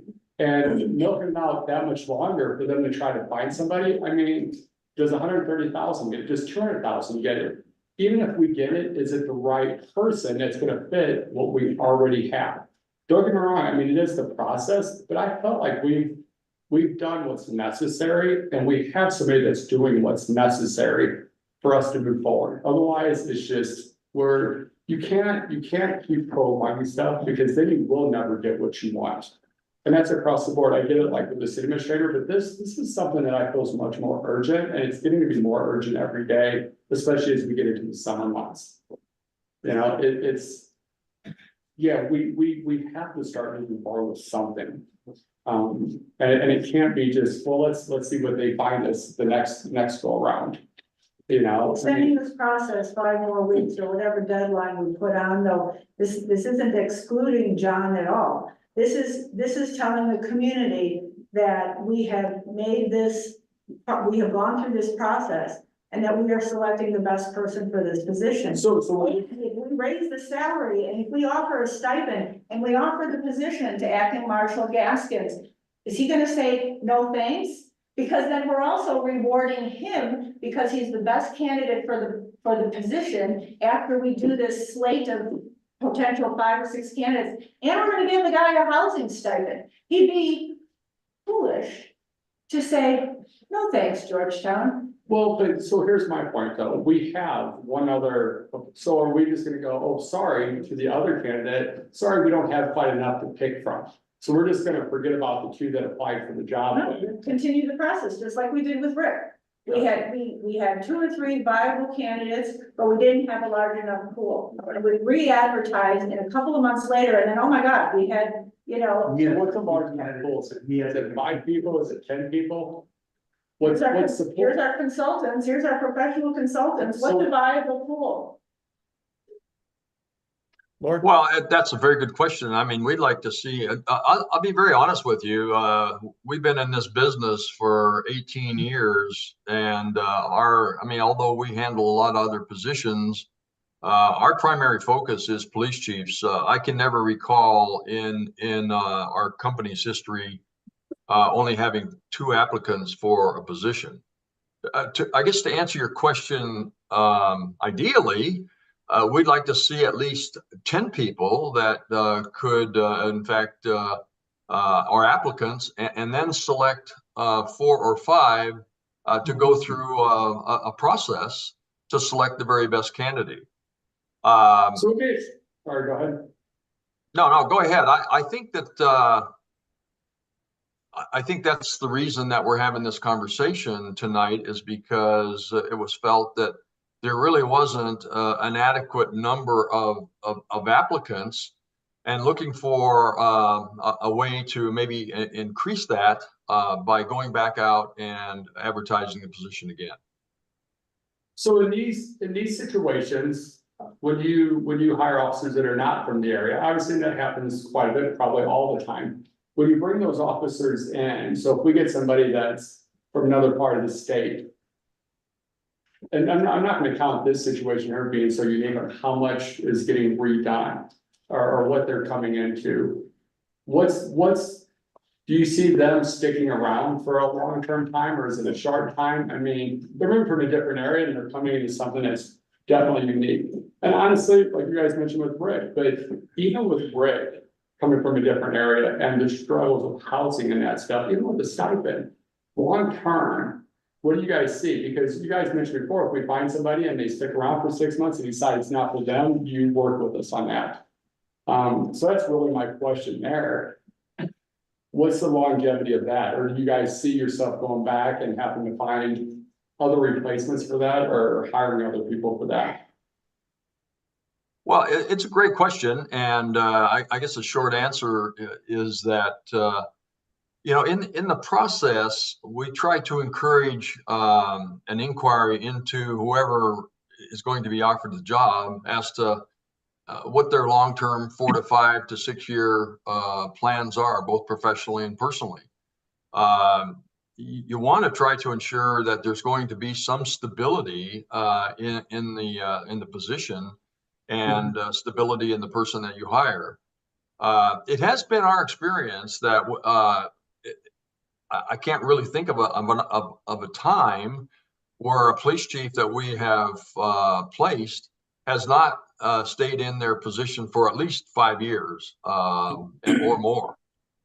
But that's part of the process, particularly when you get down to not just the due diligence and the background investigation, but also the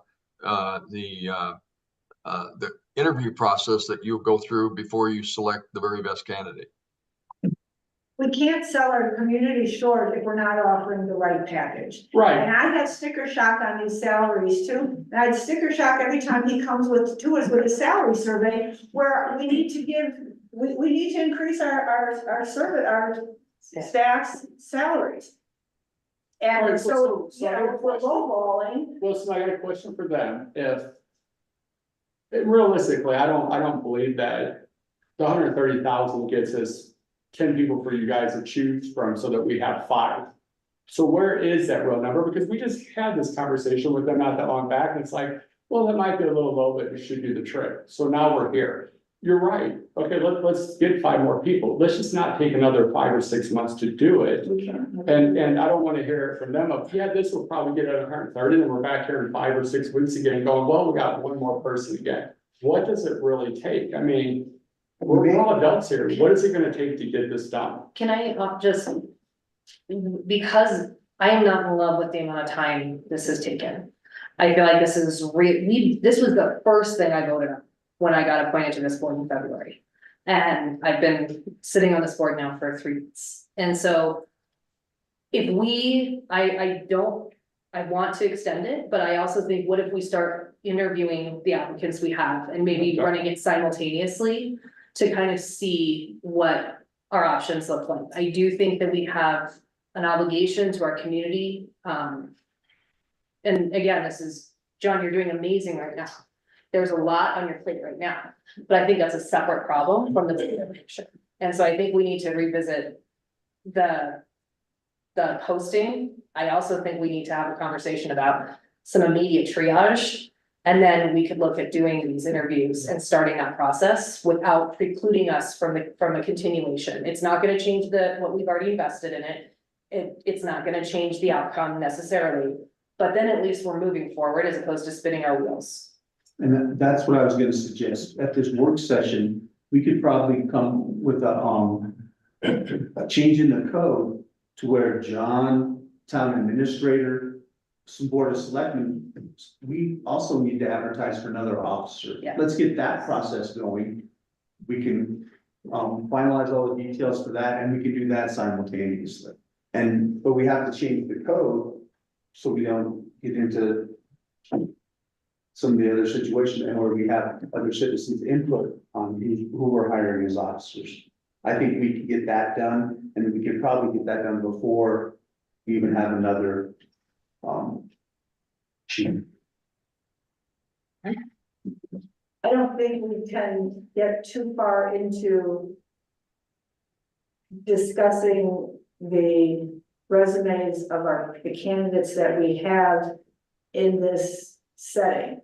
No, So we that have a was great fair. idea. And we do, we have all these other pieces that we need to deal with and, you know. We need to make a plan on how we're gonna do these interviews. We don't even have that in place. But so Yeah, we can't do that here right now. right, so our agenda item is to decide whether or not we're going to extend this. And I think if we post it and we increase our benefits and we clarify the title and call it a police chief and iron that out. And I like, you know, let's again, let's be working on this at the same time we're working on the next step, you know, so. Can we have a faster turnaround time to that? I mean, is there enough people? Do you guys need that amount of time frame to put another ad out again? Can it go, is it possible? Everything's electronic nowadays anyway. So it should be, I mean, it's possible to. Well, basically, Private mark, it's pretty much already written. I mean, it's gonna be tweaked, but it's not like it has to be written from scratch. Correct. So you're changing the salary range. You might be plugging in a housing stipend. What about housing stipend, at least for 2 to 3 years, and then it's negotiable, up to $1,000. But let's start talking something so that we can give them information so that they can move forward. Right. Let's say $110,000 to $140,000 and give us some wiggle room. If we offer the position to Don with the experience that he's had here, he might be coming in pretty damn high, you know? Yeah, true. He may move because he might find another place that he wants the housing stipend for. We're not gonna take that away from him if he's the candidate that we put into this position. You know, and let's call it a police chief so people know. But we can do that, like, are we allowed? Yeah. That's. You can put that in the ad and. And I like the Not numbers. a problem. I'll start with you. Many conversations at once. Yes, Jerry? Sorry, Jerry, speak. No, you guys, I'll draft the ordinance, that's easy, I'll name change. And then I'll leave room in it for the supervisory firefighter that's a more substantive discussion, but at least it'll be ready and you can direct me and then I can. Thank you. Yeah, I can do that. Okay, so I'm hearing there is a strong feeling for extending it, not unanimous, but, Right. out of I several like people. those numbers Okay, that they're looking at. okay. And the salary range, hope to increase it. I suggested 110 to 140. That's fine with me. I Okay, think we have to be competitive for any of the positions that we hire in this town. well, it's a range. Is that, I mean, is it wrong to say up to 140? Because it's still like they mentioned, people start at less depending on who you're interviewing. I mean, is that, because what is in reality, what are people making as chief? And this is a unique circumstance here for what we have in this town, for what we're asking of them also. But we can ask John how much we're asking of him, and right now, Yeah. that's worth more, because you aren't walking into, you know, paradise. No, exactly, and that's why it is like, when I hear 110, that sounds kind of low. If I say up to 140, that sounds much better. So Or 120 to 150. 140. But I think it's also DOE, you know, I mean. What's wrong with saying up to 150 if in reality it's based off their experience? If that's gonna pull more candidates in to choose from, if that's what you're doing. It's typical to see salary range. Right, well, yeah. And so really it is typical to see a lower, you know, a range as opposed to up to this number. It's difficult to see a range from number 8 to number. I say 145? So yes, but I like the lower number than to be higher because we got one person off of, well, we got two, sorry, John, we got two off of the last one. So you're almost better to 120, 160, if you really want to pull those people in. But you're already saying you're not gonna pay at 160, you're looking at somebody less, but does it not attract somebody if it's potential? Yeah, but you can't, no, then you can't offer what we're not. Yeah. No. Embarrassed. I came here to support John tonight. I thought you were gonna make him the marshal, and you're not even close. To me, it's a no-brainer. I've been here 46 years and I've seen a lot of cops. He's the most qualified I've ever seen. I agree. I think I'm sorry about it. I really, you know, I'm out of order. I think you're wasting your time, Mark. This guy, John, is more qualified than any applicant you could possibly have. Okay, So, I'm embarrassed. I'm sorry. So, we can't offer a salary range that we can't put our money where our mouth is. Right. But we already said that over the time frame. I mean, so that brings back to the point too, if we hire someone that cost of living goes up in 3 or 4 years to equal pay of that being, and that's what Well, I want then more look at information, it. but Then we look at it then. well, We don't look at, but we're planning for the future here. So the future is, we just said we're planning for the next 5 years. No, They because can- the guy in the Well, door, so they're why- gonna hit the door, and they're gonna have a raise between now and 5 years from now. Well, Mark, We're gonna give him a raise between now and 5 years. from now. but that's my point. So it goes both ways. Mark just mentioned that usually we see officers stick around for 5 years. That's not an issue. But if we can't accommodate that and with the cost of living going up, we're gonna lose them anyway. And that goes for John or for anybody. So I'm thinking long term, because why are we losing so many people in just Colorado across the board for all workforce? This cost of living goes up quicker than what people can afford to live here for. So just thinking of that long term too, and it goes back to the same thing, in the state of Colorado, Mark, you answered that. What's the average pay for a chief or a marshal or what we're looking for? Because I've lost that somewhere in translation of what those actually go for. I hear numbers of 150, I hear numbers of 200,000. So on average, can you speak to that, Mark? You know, and Lord, it varies so greatly depending on the geographic area, metro versus smaller mountain resort. I can tell you without fail that in higher level mountain resort communities, the chiefs are making anywhere from $180,000 to $200,000 in the present market. If you graduate post-certified and you're a police officer about to enter the Denver City and County Police Force, you will begin at over $110,000 today, given their present pay scale. So Mark, you kind of understand where I'm going with this. It's also one of the two, is putting out there the ad, or are we kidding ourselves? I mean, we got one person this last time. I mean, be honest with us. Is this really, if we're throwing out 140,000, is this gonna get us what we're looking for? I'm gonna weigh in, selectmen and board members, and I'm gonna tell you my very honest opinion.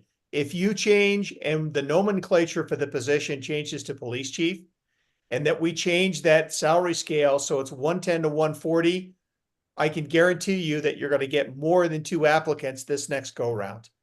And I'm hopeful that we're gonna get above 10 that Lauren has mentioned earlier, but I think that that's gonna make a substantial difference in terms of what you're gonna get as far as an applicant pool. Well, and when you add $1,000 a month as a housing stipend, that effectively. It's about $12,000 a year. It helps. We're looking at Georgetown, we're looking at, anything's a couple $1,000. Sure. Unless you're getting a deal from somebody, but it's. And rarely do you move anywhere for a new job, do you expect your housing totally taken care of? The housing stipend just doesn't sit well with me, but I don't know.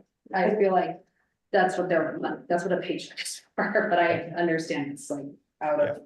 And one way to approach that, the housing stipend, board members, and we've done this before, is that you say that is negotiable, so that you don't put a number on that, you don't put a value, but you say negotiable upon, final contract negotiations with a finalist. So that you throw that out there as an option, and that, quite frankly, that's just another benefit and another attractive quality that candidates will say, well, with that in mind, by all means, I'm gonna provide my application materials. Let's just make sure that when we posted that anything that says Marshall is not in there, so there's no confusion. Let's make sure we're sticking with the chief so that we don't get tripped up, because I think that little piece, especially if someone looks at this again with a new set of eyes and is like, oh, is that the position that I was thinking of?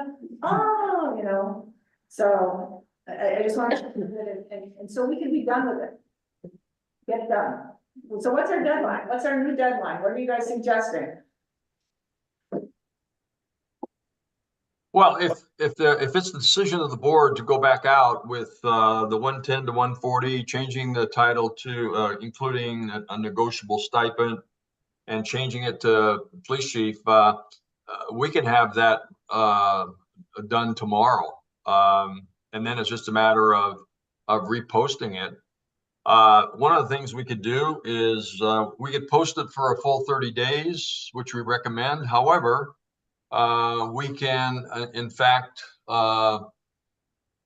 check on the progress in 2 weeks and then report back to the board as to what kind of progress we're getting. I think, as we said earlier too, I think with the change, and I totally agree with Mark, I think changing the title to police chief and the salary will make a huge difference. But we'll reach out again to those 49 people that we mentioned earlier. And I think that we might generate some interest in those candidates that are looking for an opportunity such as this. I would also like to be able to see the resumes of our 2 candidates that we do have. I think that we have to. I'm not. And let's not dismiss them. I don't think anybody who's applied should be dismissed. I think that we need to see the 2 applicants that we have and start making a plan. 100%. In the meantime, okay. I would just, if I may, I would just like to clarify what I just heard. We would not discount the 2 applicants if we reposted. We would notify them that it is going to be reposted. However, their application materials have been accepted and will be included in this next posting. Okay. Very good. Okay, any further discussion? And then we direct Rick to figure out how we need to, and maybe work with John on how we can post an additional officer by the time we have that work session. Yeah, that's what I was All right, heading for, and then we go on to. okay. Yeah. They probably cover two things, the motion to direct, the town's consultants to, republish the ad, recruitment ad as directed. And direct me to prepare an ordinance retitling the office of town marshal to police chief. Second. Okay, it's been moved and seconded. Any further discussion? All in favor, say aye. Aye. Any opposed? Okay, that passes. Can we add the suggestion to the work session? I I mean, because I think we're gonna be talking to the police department. That's what I was. And we can. In that work session, I think it's when we can talk about, yeah, Materials or whatever we might need, The- so that way we can come right out of that session. and yeah, what we can do to do immediate triage Mhm. in this moment, and how that can look. Okay, from a short versus a long term perspective. Okay. All right. Last item on our agenda is request for a plat amendment in action items. So, That's me, I think. okay, that's you. You have a letter, in the packet, to the board of selectmen from, Benjamin Chang. He's the owner of, as it says, sublot 1, block 2, and it's the northerly most of the, townhome units. It's Okay. built to the south, in my world, north and south, are parallel to I-70 within town, and I'm sticking with it, okay? Well, the walls north, there's probably Denver. Yeah, anyhow, I'm sticking with Okay. north being Yeah. that way, it's for me. In any event, it's the first unit. And, that is one of the units that is, subject to the hospitality units plat note that has to be available for rental to the hotel. And to kind of enforce that, it can't be rented by any one natural person, either who owns it or wants to lease it out, i.e. the owner, for more than, I forget what the amount of time during the year is, but it effectively precludes you from living there or renting it long term, and instead you're connected with the hotel, and everyone's aware that that has been a difficult system for the hotel to administer, and it's ongoing. There are those units. In any event, this person purchased this unit, and so he's charged with constructive knowledge of what the plat says, and the plat says these are the restrictions. Having said that, as you know, in the past, for the developer of lot 5, screwed the town over this same issue of trying to correct the plat note on lot 5. We were able to correct that plat as a result of just resolving a lawsuit, it kind of gives you jurisdiction to do the correction, which was done. So this particular owner understands, he understands what the plat notes are, and he's not saying they don't apply. I showed them to him, and he's got copies. He understands that you can't do an STR, ship and rental there, because that's true for the whole development. It's not trying to go there, so it's all about, he'd like to be able to market this unit to someone who would just buy a unit like this, as opposed to buy it with the trappings of having to rent through the hotel. The solutions, of course, aren't, we have a litigation, so we can't solve it that way. And this is really a different set of restrictions. Before was the restrictions on lot 5, which were their own animal. These are the restrictions on just these building units. The board did do a plat correction ordinance, but that's pure corrections, as you well know. Fixing wrong dates or wrong dimensions from the survey, whatever. It does not rise to the level of being able to change plat note, which has a policy behind it. It may or may not be a policy we now support, but it's got a policy behind it, and so the plat correction system is embedded in that. That doesn't leave us with a process, because in the subdivision regulations, the processes are major subdivision, minor subdivision, where you're creating lots, this is already created. Or subdivision exemption to say, well, this division of property isn't a subdivision. Well, that isn't true either. We're not dividing property in any way. What the code lacks is something I've articulated before, which is a plat correction process of some sort. I know the board was resistant to having a plat correction process that was administrative. And I explained that to Mr. Chang and said, you know, this is how it is. You can certainly ask the board to support a code change that would support a plat correction process that would be a public one, where you'd have to apply to the board, potentially go through the planning commission first. And he said, how do I go about doing that? And I said, write him a letter. So you have the letter. I will say that it, beyond just this particular kind of set of units, it would be handy to have a plat correction process that you, the board, could say, yeah, that isn't good. You know, we can release that plat note, we can add this plat note, and you just don't have that, that process. So, he wrote the letter. I said I'd explain it to you, I have. So you certainly have the choice to say, no, we're good with where we are. Or you could direct that I create a plat correction process that provides for Board of Selectmen review and hearing. And happy to answer the question. But isn't that more an amendment to it? So we'd be opening the door to change every one of those hospitality suite designations to withdrawing from that, which affected the commercial part of the property and the percentage of the property and. True, you'd be making a plat, I call it a plat amendment process, honestly, because it really is an amendment, not a correction. Might as well be, you know, transparent and honest about it. You'd be creating a process that people could apply to you for. On that subject, my best recollection from all the pain going through with lot 5 was that upon further review, we don't think those units are necessary to support the 50% Right. commercial, 50% residential on that parcel. So it may well be that it's fine to release those people. Some people may still want to have that connection. I do think that I would separate this in two ways, I think. There's the process and there's who comes in and applies for things under it. And I do believe that if you have the process in place, he will certainly apply. But then come the time he applies, I do think it's fair for the board to say, how does this affect the others? Should we be seeing all of you at once? Let's hear from the hotel. Let's get them in here. And I think that is this a system you've fallen out of love with or not, hotel?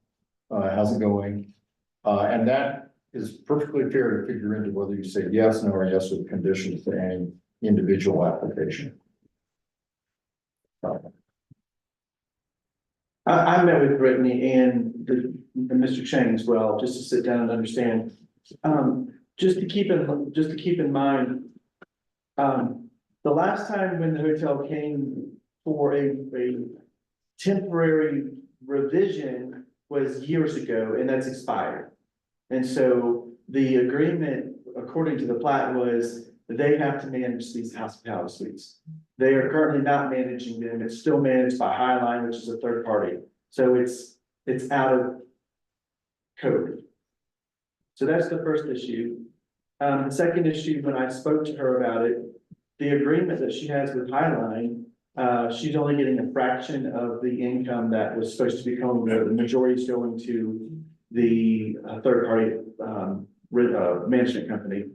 The third party management company currently is out of sync with our system right now. They have not paid their lodging tax in months. Okay. And so we have an issue, we've had an issue with this, we're trying to resolve it, but it is currently, I don't know if it's the correct term to say illegal, but it is not Clearly out of compliance. out of compliance. And so we're trying to figure out the best case in this situation. And so that was one of the reasons in the plat notes, it does say that those who are not part of the 7 of the hospitality deed restricted units, those who are not part of the 7 are eligible to be part of the system.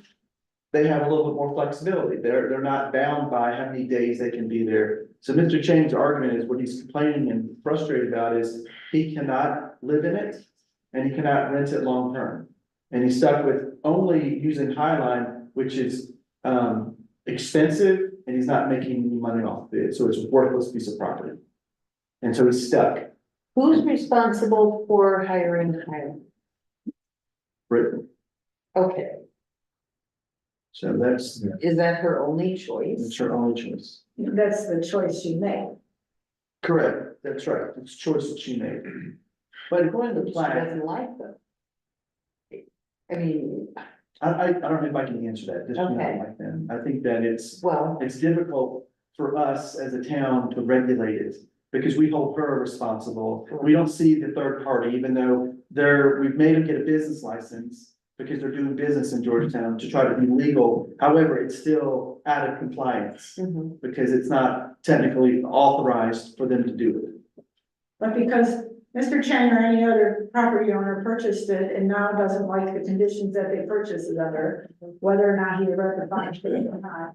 And the fact that whether they're compliant or not, and this is another piece of it, so if we open up the door, and I'm fine looking at the process and allowing for things like that, but I think then we're gonna be looking at if they were paying what we're getting in lodging tax, if we reclassify that property because they all apply through the process for an amendment and they're no longer We'll lose the. hospitality or lease or lodging. We'll lose lodging tax. We dealt with this when we allowed the Chateau Chamonix, we came up with a system.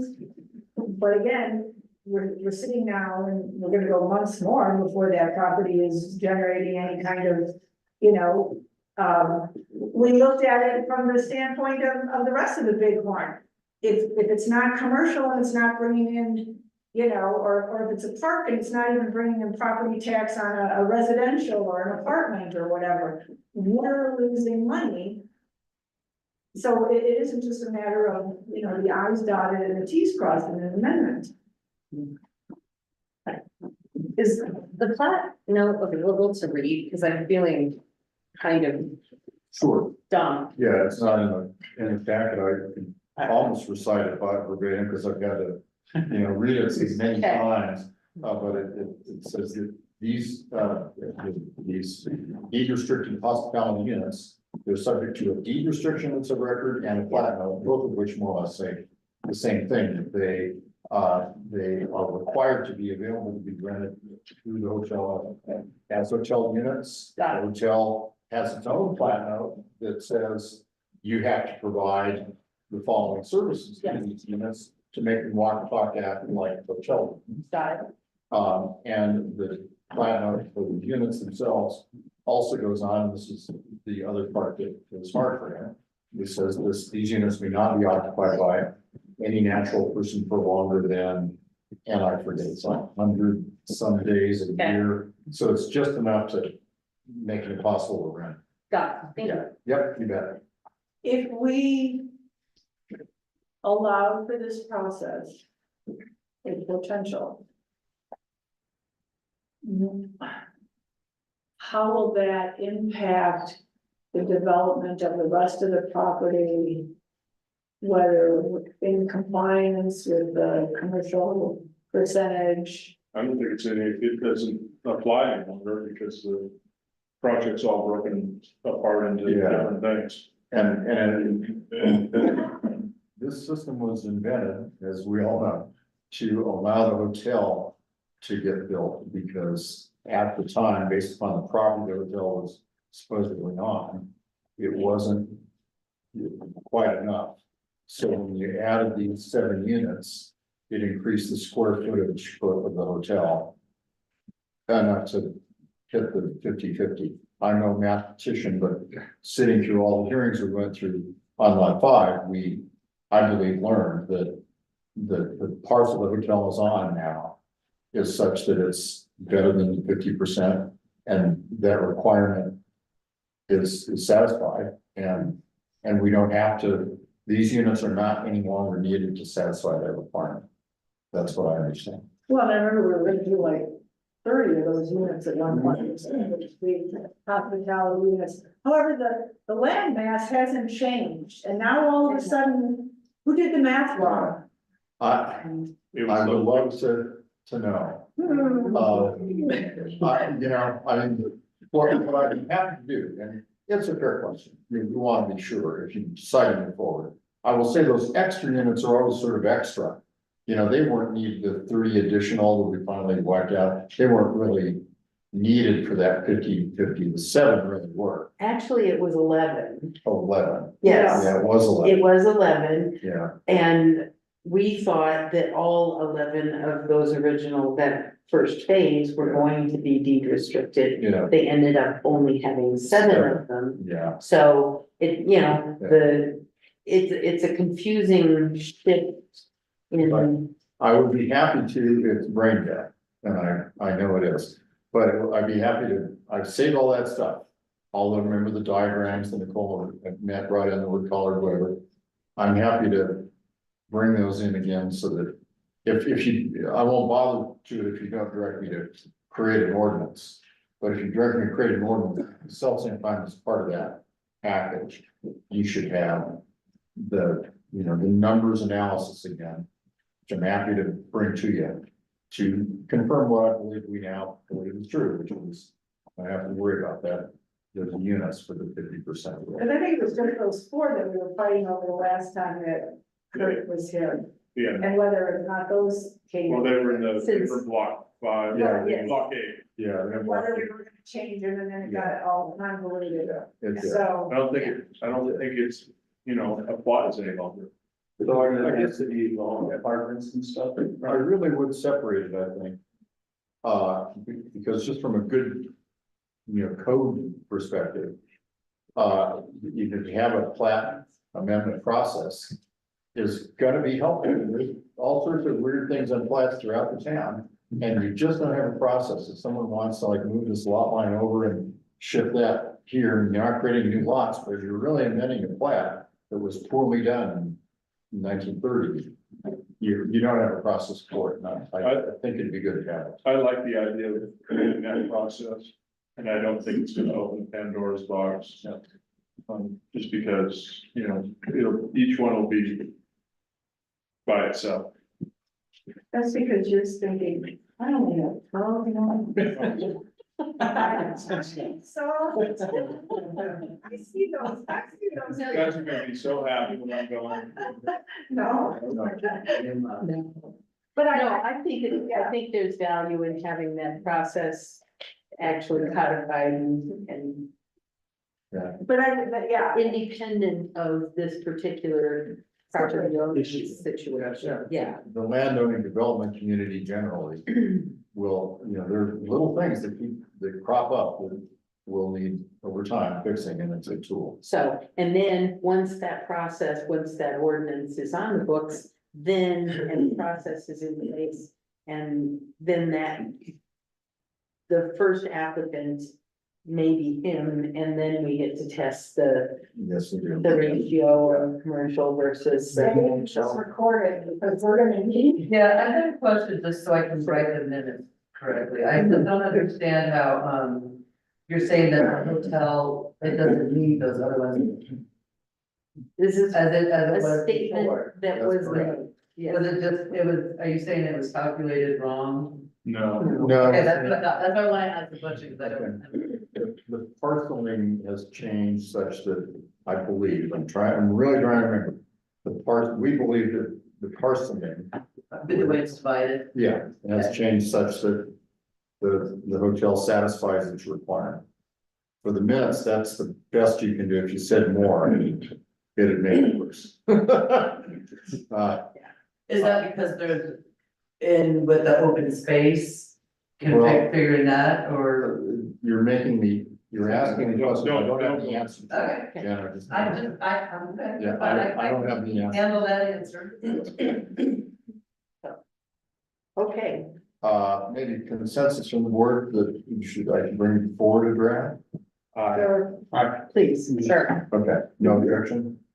Okay, No. I'll bring forward the draft. Okay. Thank you. Amanda, I have hot mix. That would be, okay, thank you.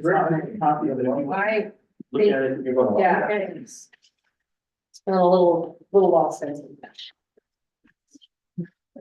Okay, next we have discussion item of, where we stand on the ARPA funds.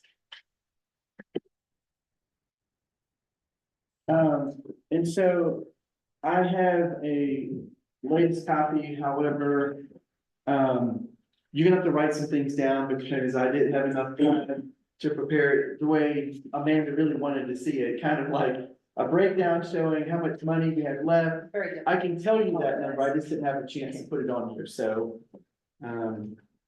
So give me a chance to let you see the latest. And what this is a living document, so this grows as we have discussed this and changed it.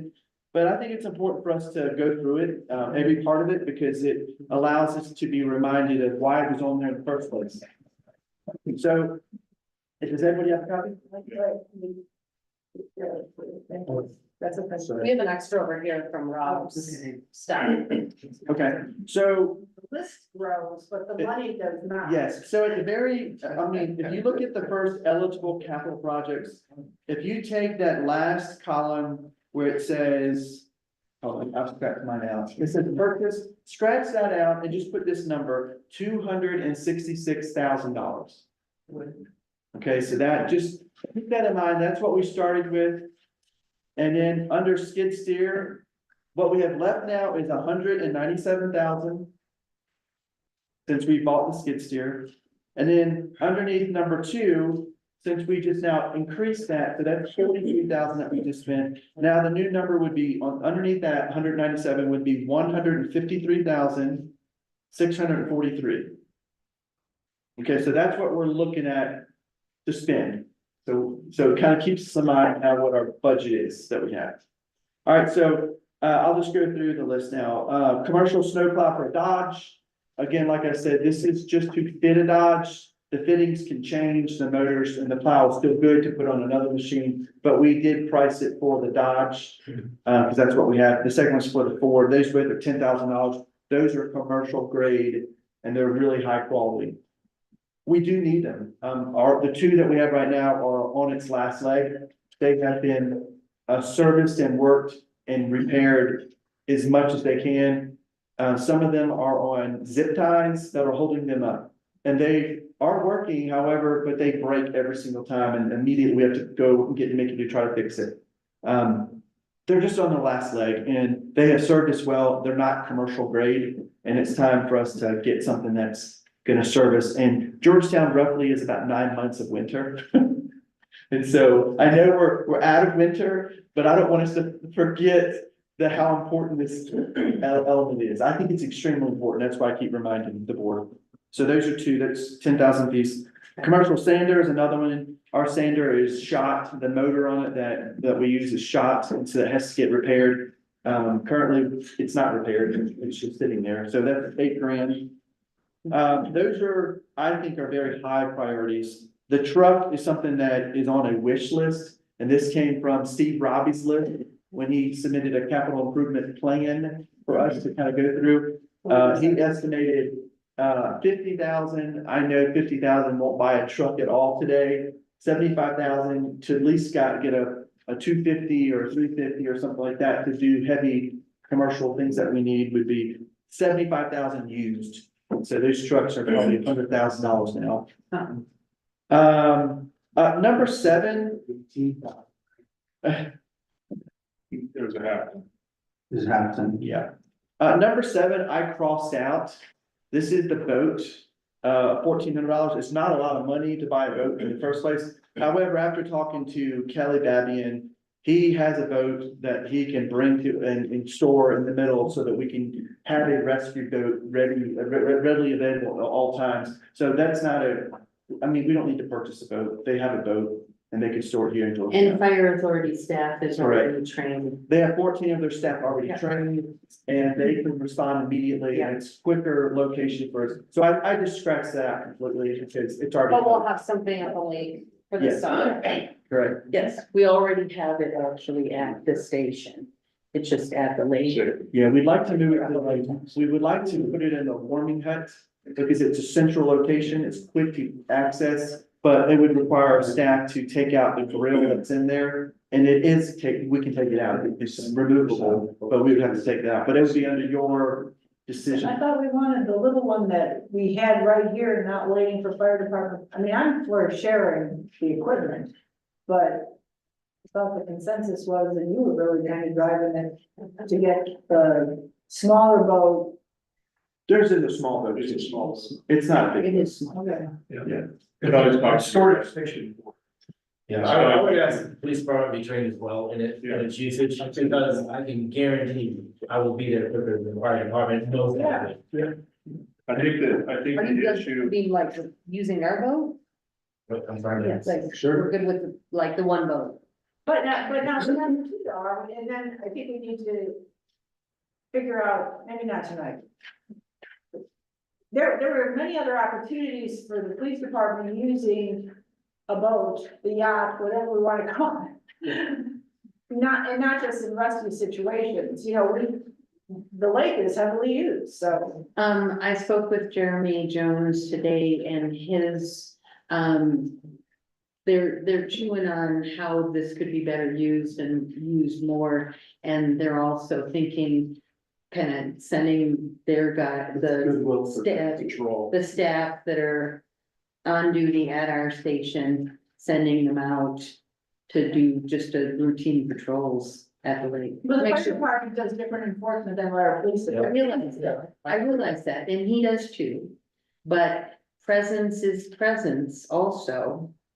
So, When you need two people in the boat, it would be really real rescue, because otherwise you're endangering your safety. Yeah, that's the main So- thing. For the rescue operation. Yes, so, well, I I, thought we were going in a different direction than at the last meeting, so. New information. yeah, it's new information, I spoke to Kelly about it, Okay. They're, in fact, what may be a good idea is to bring Kelly here and Jeremy to explain the situation. So we can hear from a fire safety rescue perspective of how we can work together on this. And in the meantime, can we get his training lined up? Can we have those conversations? I would like to, but certainly by statutory authority, I have the right to commandeer a vessel in order to perform life-saving measures, and that would include a rescue. And I don't want to be a point of contention between the police department and the fire department. I'd love for us to work together as a team. I'm a little apprehensive as to how they're gonna react. okay, Well, and also. And by pouring it down by the lake, it's gonna reduce the response time greatly. Right. sure. Yeah. The key thing. I think what our focus needs to be on making sure that there's a cohesive plan going into the summer. That's like, and if that means that. I'm still not against us looking at our own options if we have to, but if the fire authority and the police department can come up with a cohesive plan to manage the traffic on that lake and make sure that if we have, I mean, we've already had one with a canoe that went, flipped over, and the person probably would have died if they weren't like this. So as long as there's a plan, I think that we're good. That's my yes. Okay. Next is design plans and bidding package for the mitigation for the rock wall on Georgetown Loop Drive. That is $13,830.20 to be split between the town of Georgetown and History, Colorado. Our portion would be $7,000, so this could come out of ARPA funds for that. Again, we did already kind of do the survey to see how bad it was, and it's not as bad as they thought. So that's a good thing. However, this is now the second part of that, to start doing plans to move forward, how to take care of certain things, and how this company would be involved, specifically engineering how it's gonna be, how the mitigation is gonna take place. So the first one was an evaluation. Now this is a mitigation of how they're gonna remove certain rocks and things like that. And then they would be the ones who would then hire a company to do the work, because they're not, licensed to do rock fall kind of stuff. And that could be well over 100,000. So we're still, we're not in the clear. There's still a long way to go for this project. But this would at least get us to the point to do an engineered design of how to take care of the real bad spots. Number 9, this one was a suggestion for the long-term events down for Christmas market and for anything else that we're doing for the town, but to put a power pole in so that we can connect it instead of getting generators and propane tanks and all those kind of things. So this one would be an investment for the town to make, but it'd be for years and years for us to enjoy, big events, but especially the Christmas market, since I think it's 64 years running, something like that. Okay.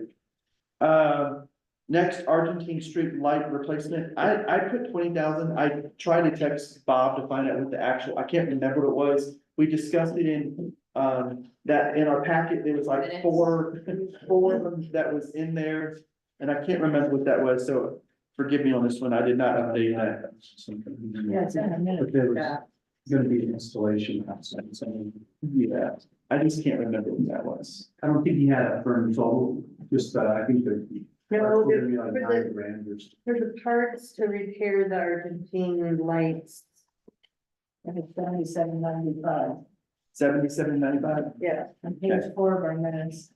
No, then there was more, remember? Yeah, because then Selectman Jennings approved 108,000. yeah, but that was for That's- North Argentine. Yeah, Different But, lights. but a portion of that that was funded by the. was grant. gonna come out of, no, but a portion of that, I thought 20,000 of that. Of ARPA was gonna be put to that or something. There was a. That wasn't all covered under the grant. No. Okay, so I think this 20 figure that Is you more got in here. accurate. Yeah. Okay, good. All right, so that's 20,000. We need to fix our lights to make them match. And so some of the colors are, off-white, yellowish and so forth, but also some of them are different. Yeah, it just needs maintenance and we need to have a supply so that we can change them, going from some bulbs to LEDs, and it's a hodgepodge of things, and we're trying to make it all easy for us to kind of have a plan to fix them long-term. Strauss Park parking lot, we had authorized and approved last time for 34,760.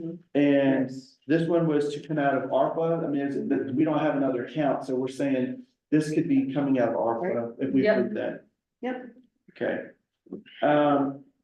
The number 12 was a partnership kind of with the fire authority to purchase 2 diesel exhaust systems to be in the bays, and also not just for the fire department, but the partnership because our police department's in there too. And this is a system to eliminate the carbon dioxide and the diesel exhaust out of the building. So this is a good thing, and it's a safety thing too for the town.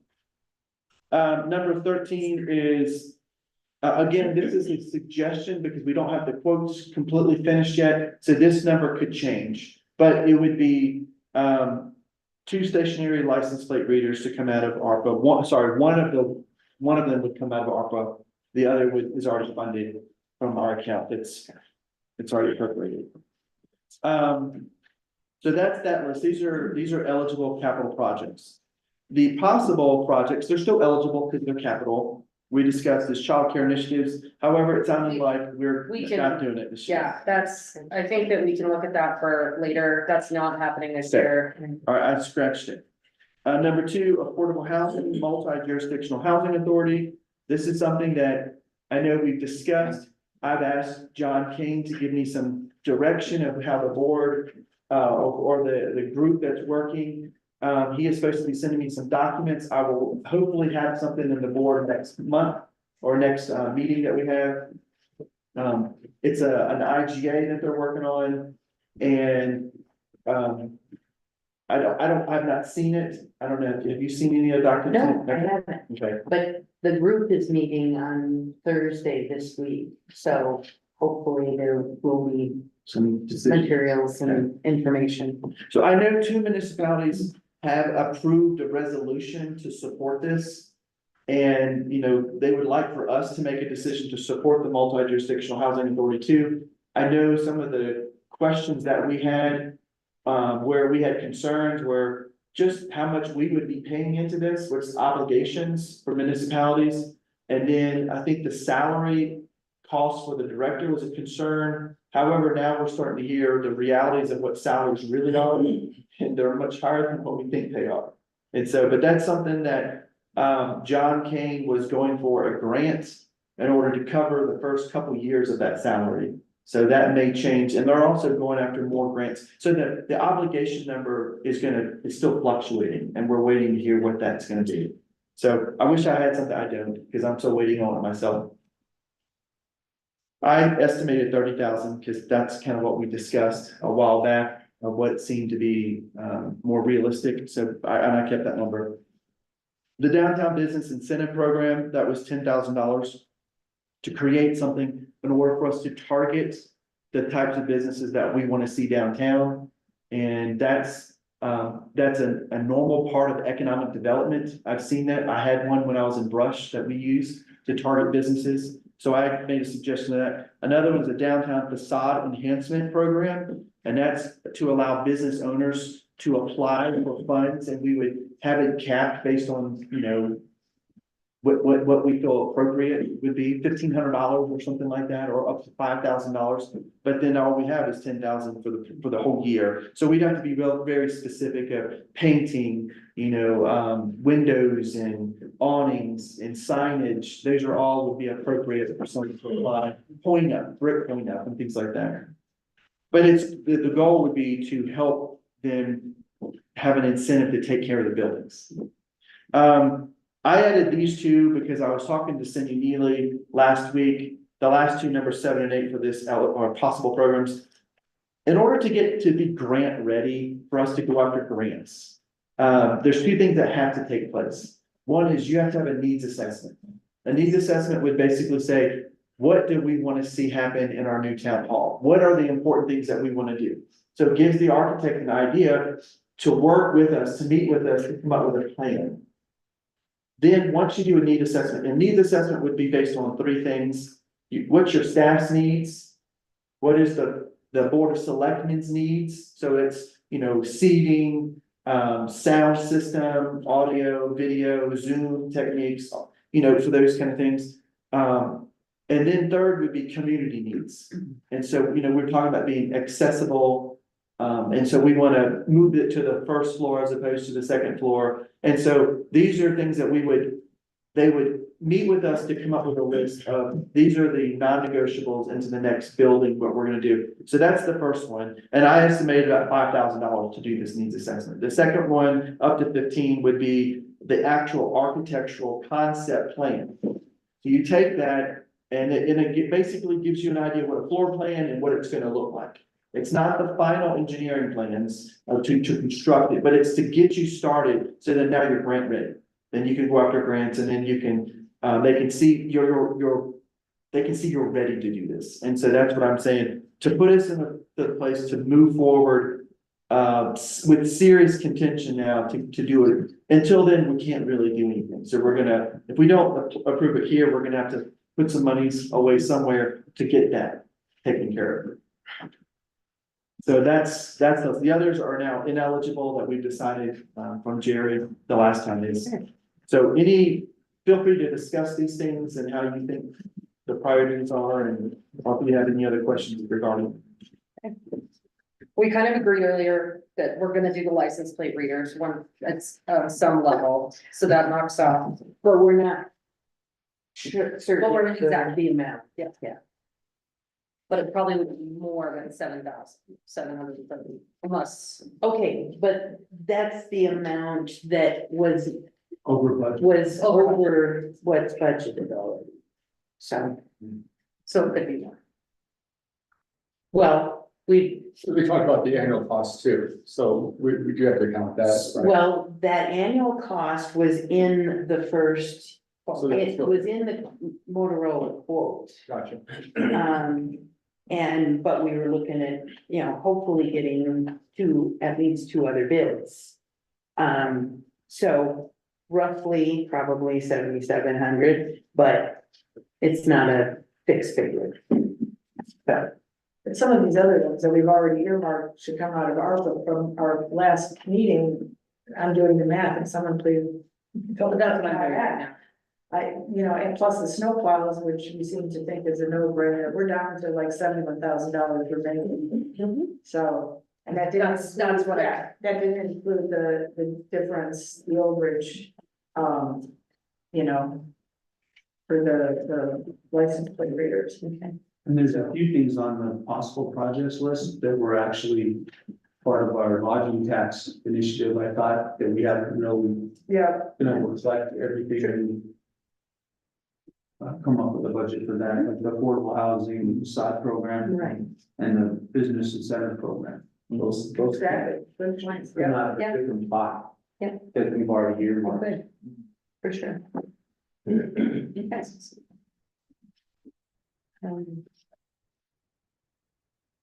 But there, can I ask the board a question then regarding that? That's an excellent point.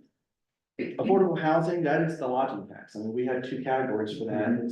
That seems more perfect. Can I scratch it off then? Would we agree? Just so that we can, as we move forward, downtown business incentive, that is part of lodging too. So that fits the other side of lodging, the business promotion side. So I'm gonna take that off. And they're also discussing, and you're part of that board, discussing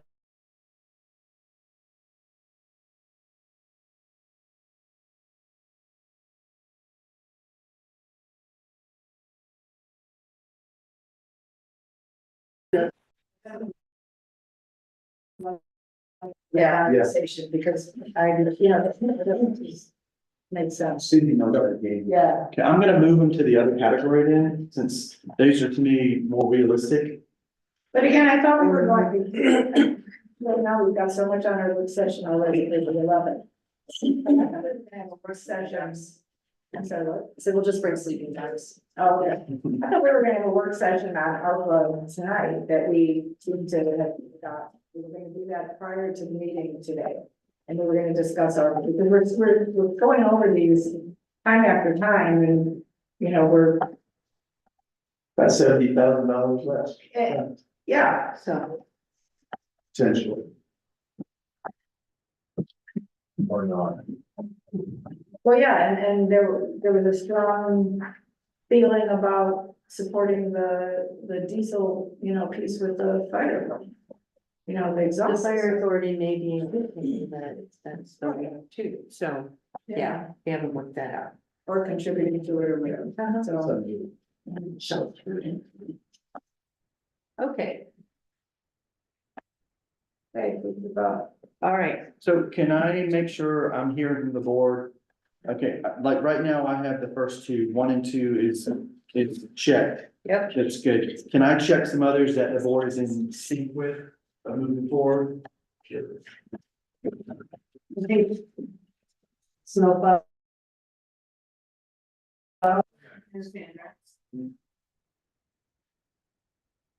And we already earmarked for South Park and Arden Street, 10 and 11. Yeah.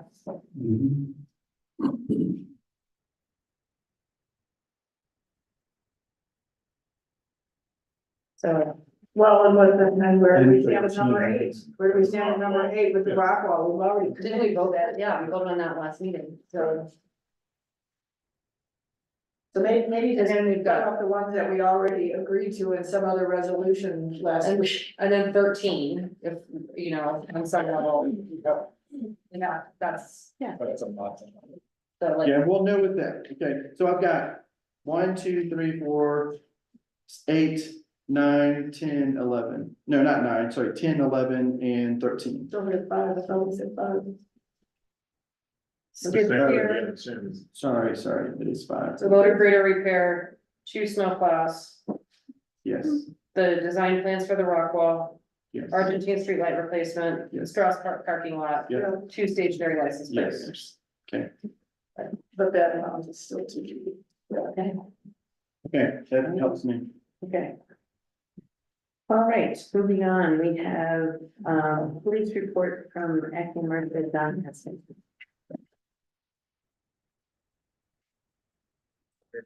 Hey, Paul.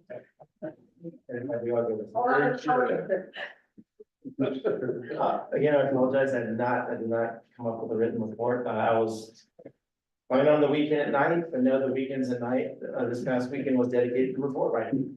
today was gonna be my day, but it was dedicated to an arrest.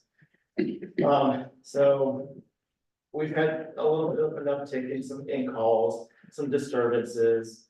The sheriff's office has handled maybe a couple, 3 calls for me. Still monitor the radio at night, I still go out at night. And I've been going out some at night to do some patrols later on to see what I can see who's driving around. 11 o'clock, maybe midnight, in that range. It's not quite the time frame that these, items are stolen. But at least people, number one, see me, and number two, try to, see what's going on. We had some thefts, some large thefts, 2 motorcycles, a razor, and a vehicle was broken into, and it was in this area here. I have a white pickup truck that's on camera, and that was responsible for this. I believe it's a stolen vehicle. I don't think anybody's driving an $80,000 brand new vehicle up here to steal stuff that they bought, but I am gonna do a kayak, which is a statewide report to send out to see if anybody else, and they have. I understand that there's these type of thefts. They're targeting motorcycles and razors in other places, the metro area. So this report will go out statewide. Hopefully it'll generate some leads for me. However, today I arrested an individual in possession of a stolen razor. They stole the razor in Wolcott, Eagle County. And the same thing that this truck was doing was going around scouting, looking. And once they saw an opportunity, they took it. They strapped, because the trailer with the razor had a hitch lock. They had to strap it to the hitch on the truck to get it out of here. The same method was used, excuse me, with the theft today. They strapped the trailer and then hooked chains up. And so I can't imagine that we've got all these independent individuals or groups going around targeting motorcycle, dirt bikes and razors over a large swath of area. And there's no relation. So I'm hoping this opens the door. I see the truck that they use. I'll get a search warrant, get the truck, the suspect's phone is inside. I'll see if I can forensically download that to see where this vehicle has been. And so I'm hoping this is kind of a gateway into who is doing this and to put a stop to it. But this is the time of year when we start to have these type of crimes. And they are exhaustive. They take a lot of time and energy to investigate. So I've been working on that from last week. The weekends, paperwork. It was a busy weekend with it being a holiday, traffic, people. And then today's arrest, and now I'm going the week now conducting this investigation, which will probably take me majority of the week. As I go into another weekend, busy weekend, I'm sure it's nice. And so it's cyclical. It never really ends. It's just accumulating. But, so that's what's been going on. That's kind of the major issues that's been going on. And so just last week I was fishing. I decided to go fishing up the creek here in town. And I was in my personal vehicle. And I was fishing for maybe 15 minutes and I get a text that said there were some people walking down Taos looking in vehicles. So I pack my stuff up and I drive the area, Taos in the area, and I locate a couple of people that I identified. Whether or not that's what they were looking in vehicles to steal or not, I don't know. I do know the individuals and they're quite capable of it. The point being is no one is gonna be that invested in a community to drop what they're doing, fishing or some other personal off-duty time to go back into service to to answer a text. This is just not gonna, I mean, it's an opinion, but I don't see it happening. And I would certainly turn down a housing stipend. and have that money reallocated somewhere else in the community. And it's dedication. I'm not trying to get rich off of this profession because I won't. And so I want the board to understand. I live here. I don't just work 40 hours, not even close. I don't work and then I'm off duty and then I'm doing my own thing. I'm always listening to the radio. This phone is always by my side. It never cuts off 24/7. I'm always answering texts, phone calls, going out and dealing with the issue on the very little off time that I have. And so, I think it's important for everyone to understand that. To find somebody, you can pay somebody $200,000 a year. You don't want to waste the community's money to do that. To have them go out of service, go 30 minutes away, then go fishing somewhere else, go down to the metro, enjoy time off. I don't know. And it's up, if the community right now said, no, we don't want you, we'd like for you to step down, I would gladly do it. But I think it's important to listen to what the community is saying. I think it's important that I address their concerns. I would love to be able to take time off and say, I'm gonna take 3 days and do something on my own, but I can't do that. I can't do that. So anyway, that concludes my report for today, and hopefully next time I'll have one picked up.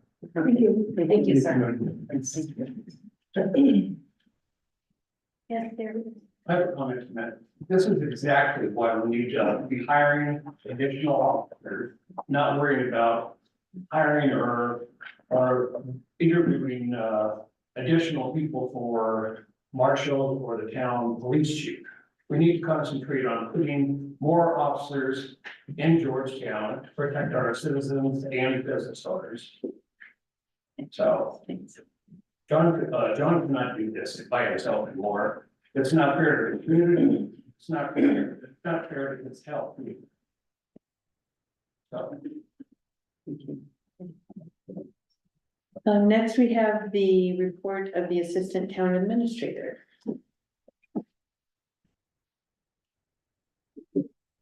No.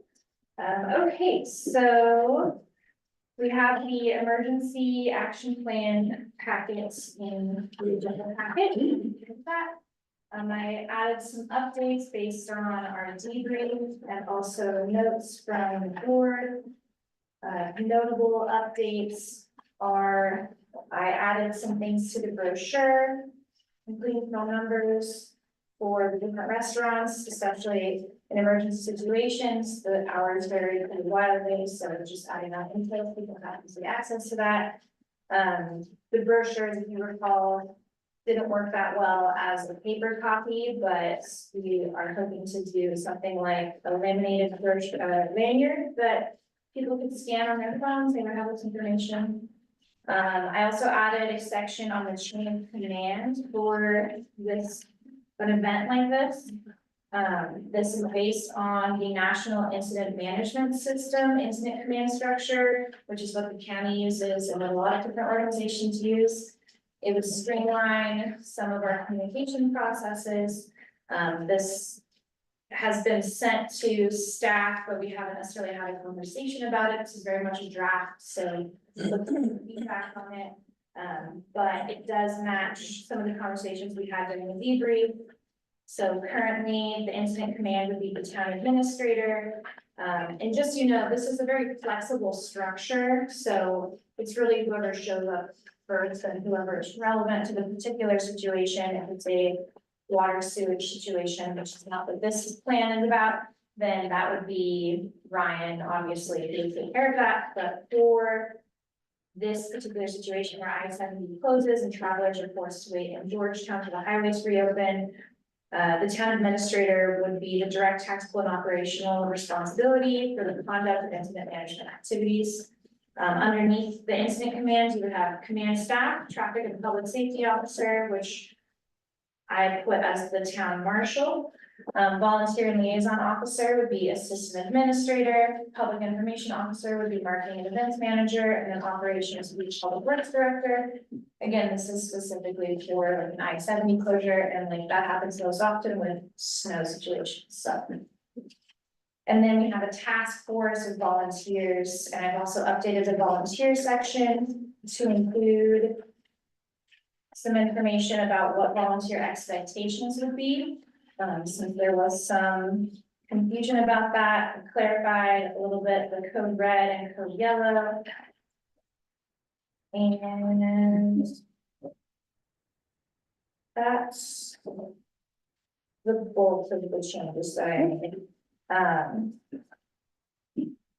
So if someone scans the QR code on the back of this document, the scan to explore Georgetown, is all of this information on this QR, not the road condition updates, but so when these become either unavailable or, you know, it's posted and someone can just scan it as opposed to taking a hard copy, basically. This QR code, no. These ones are for our websites, and then So can we put maybe a page on our website that has this so that? yeah, so that would be the idea, is the lanyards would have a QR code that would go to our website, which would have this brochure on it. And then we would probably still have some physical copies for people if their phones are dead, or if they just prefer to have a physical copy, we would have those available, but I do think, you know, it was just really wet during the snowstorm. So most people, it was difficult to hand people the physical copies. So the QR code would be separate from these two. It would lead you to this brochure, which would be posted on our website.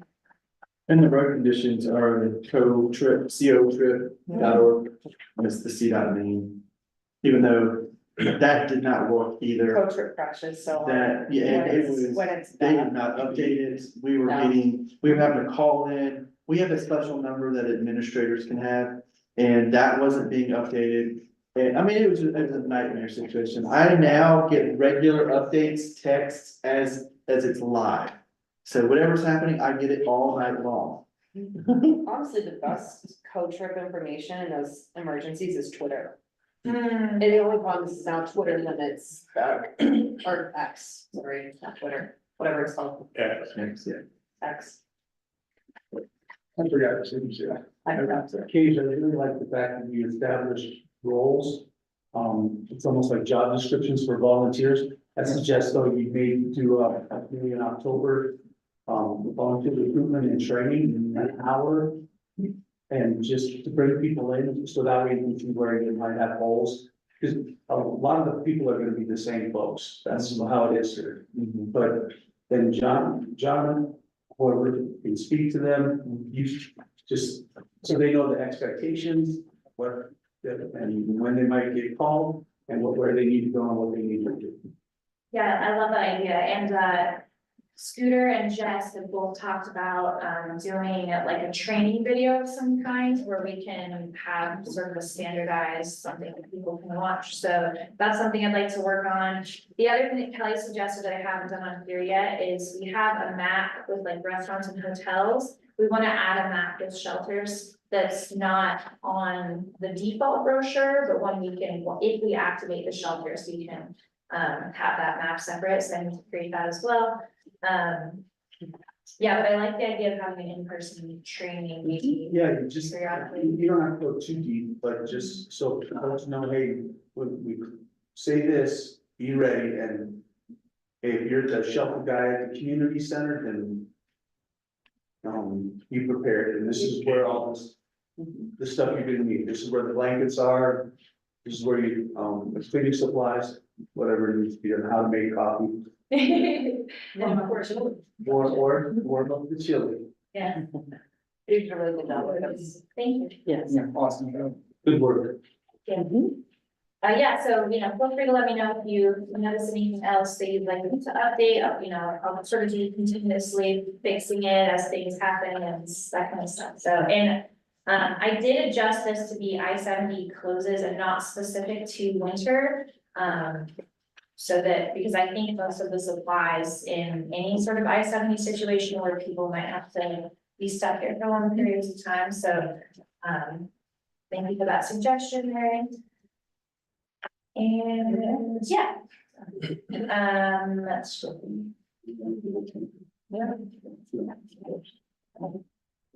Yeah, there's like a road or like a rock fall or something that closes it for a long time. Sorry. Coda, Jerry and I have split up the tasks that you gave us and we're working on those, just so you know. And, for code enforcement, as Rick said, we've hired, or we're now using Safeville as our code enforcement once a week. However, you know, he's mostly focusing on John-related things. A lot of the stuff that I do is whether or not they have a permit, which is kind of hard to visually identify. So I'm still working on some of that stuff. I did pass Crazy Horse off to him and let him know about that. So I think we got an opportunity to look at that today, but I need to check in with Jake at the end. So, but I'm still working on a couple things. Actually, everyone I've talked to has come and talked to me and we're working on it, so I feel good about that. So I won't throw them under the bus at this meeting. The planning commission, we had a great conversation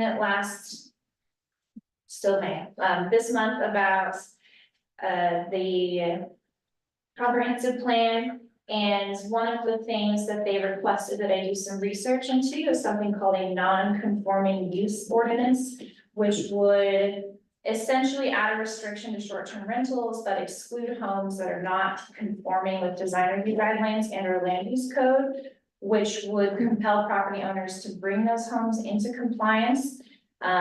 However, I was advised that that might be a bit too controversial and to ask you if you were interested in me pursuing something like that before I spend a little time researching it. So give us an example. Yeah. So. Without saying the address. Somebody built a chain link fence in a district that does not allow it, and it was prior to the adoption of the design review guidelines, so it's something that we've never necessarily looked at or tried to enforce. However, they would like to have that house be a short-term rental, and we say, okay, you can have this be a short-term rental if you bring your home into compliance with design review guidelines. Land use code, a little stickier, harder to move your house to have appropriate setbacks. But I don't know, it's possible. I've heard you can move houses, so. Or you may take a position, there are some things that they're not capable of being brought into compliance, really should simply render, this is a policy, but simply render that property is just not gonna be eligible for an STR. You know, What is planning's take on it? They like the idea. There's two sort of motivations behind it. One, protecting our historic character, something that would help bring people into compliance with our historic character. Also, and it's not like we took a vote on this, this is just discussion, so. Also, especially for short-term rentals, there's a feeling that people staying here should get the Georgetown experience and that the rentals they stay in should reflect our standards. The other thing is that they also are resistant towards short-term rentals in general. They want more housing for people to live in. And so this would be a way to reduce some of that potentially. I don't know how many houses are currently on short-term rental that are out of compliance. That's not something I've spent any time looking at, but it could eliminate some people from that. So with this new electrical code that we just adopted, would that be something that, I mean, it's a safety issue in some situations. So would this, if we were to pursue this, would that kind of encompass that? So if someone was applying to be, or would they have to comply now anyway? If somebody, but maybe they're not upgrading it, but if they're applying to be a short-term rental and Safeville comes in and does the inspection, which we require, do they now have to come up to code, would this? I wouldn't think so. You wouldn't have to unless we would put that in place, part of that, that would get very. But so for the same reason that there's hesitation because of resistance for various reasons. And what purpose are we trying to, you know, if we want more or less short-term rentals, or we want it to be a safe environment for people who don't live there all the time and don't know the nuances that wall always crackles because the electricity is 100 years old. Well, it's safety standards, I mean, that would technically fall under inspections of the safe build. Yeah, we do a So, life safety right. inspection. I'll withdraw my random question for tonight. Okay. Well, and part of this is just for the historic part, then, is what they're wanting to do, is gonna. They all of want me to do research into it, it was suggested by the person who proposed it, Bruce Shank, that it be land use and design review. The practicality of that is kind of up to you guys, so. I feel like land use is super complicated. Yeah, I don't like the idea of that, I mean, it's one thing if you're looking at fences or something, but it gets complicated, it becomes kind of unfair. I think we have to watch a little bit, I think that we should research it, but we have to kind of pick a lane on STRs a little bit, and I mean, I think that our regs are a little bit clunky right now for short-term rentals, and I know you guys, before I joined the board, did a ton of work on the STR regs, and I think we still need to continue to do a lot of work, but it feels like we kind of run into these funky situations with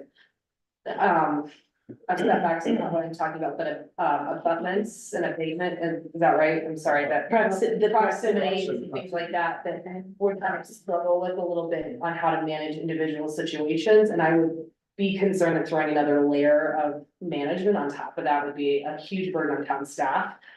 And potentially hinder well-meaning people from not being able to get a permit, you know, and if that's our goal, that's fine, but I think we need to look at that in the bigger picture.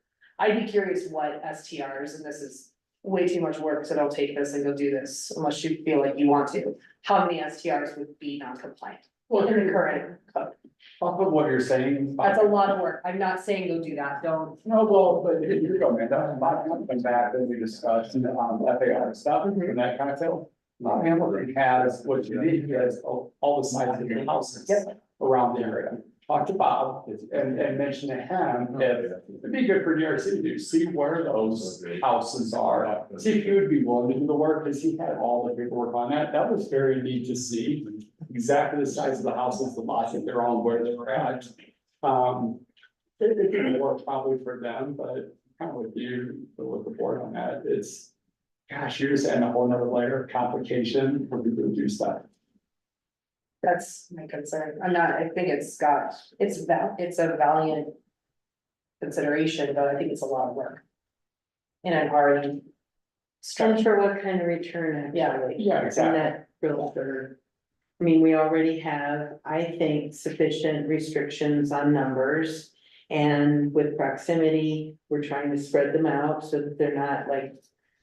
Every house on one street, one block is a short-term rental, so I think we've done. The majority of what was needed to make sure that it didn't get away from us, it's not gone crazy. It's an idea, but at this time, I'm not sure. Does that fit into their review of the comprehensive plan? Is that some outlier that was? How did I remember, we got into it back when I saw on planning commission, it seems kind of pretty far off of that, I don't remember that, there's a lot of other way more important things, I'll leave it at that can be discussed. Planning and DRC felt really strongly about it. I think like if they were like, we want this, and they felt like it was like super important. That, I mean, do we know what DRC's thoughts are? And we've a only critical had- tool, Yeah. Sorry, go ahead. and a critical tool that they needed to make sure Right. everything's done right. Well, here's a better way to put that, when the FAR seemed really good in theory, but then what I think everybody realized was. DRC already had the power they needed to control it anyway. In reality, this is probably the same thing without overreaching. Yeah, we're only on the first section of the comprehensive plan, so Okay. I do think it's relevant. I think the next section addresses affordable housing and then also unique character for the town. But yeah, we are only on the first section, so there's a lot more conversations that we're gonna be having moving forward. All right, So, any other questions, anything more? So we're not telling you to do the deep dive. right Oh, no. now, Is that? So she, that's great. Yeah, she's waiting for an answer. I want you. Clear, yeah, thank you. yeah. And yeah, that's the update section, so. Okay. Thanks, Kate. Thank you very much. Thank you. Okay. Great, All right. your report. I'm glad to hear that, by the way. Because all I thought about was how much work we put into the farm. And then when you listen to the community and how they saw this and how, can you imagine just knob and tube can no longer be around, and how many homes here have knob and tube still that would have to be upgraded to be eligible? Oh gosh, Don't wanna go. I don't want to go there. I don't want to have my staff spend time on this. Just because of how much time we spent in that bar, and then, so we still are gonna be bringing some of that stuff back, like such as the process chart that we did. Yeah. So that's good. But anyways, thank you, Kasia, for doing the work that you do. She has helped me significantly, and so I want to make sure she is recognized in that. But I'm glad to be the board's decision, because that's what I told you. John, thank you for what you do too. I see the blood, sweat, tears behind the scenes, and I know you don't get much sleep, and I know how hard you work. And so thank you for what you do. And our staff is great. I can't tell you how thankful I am for all of my staff.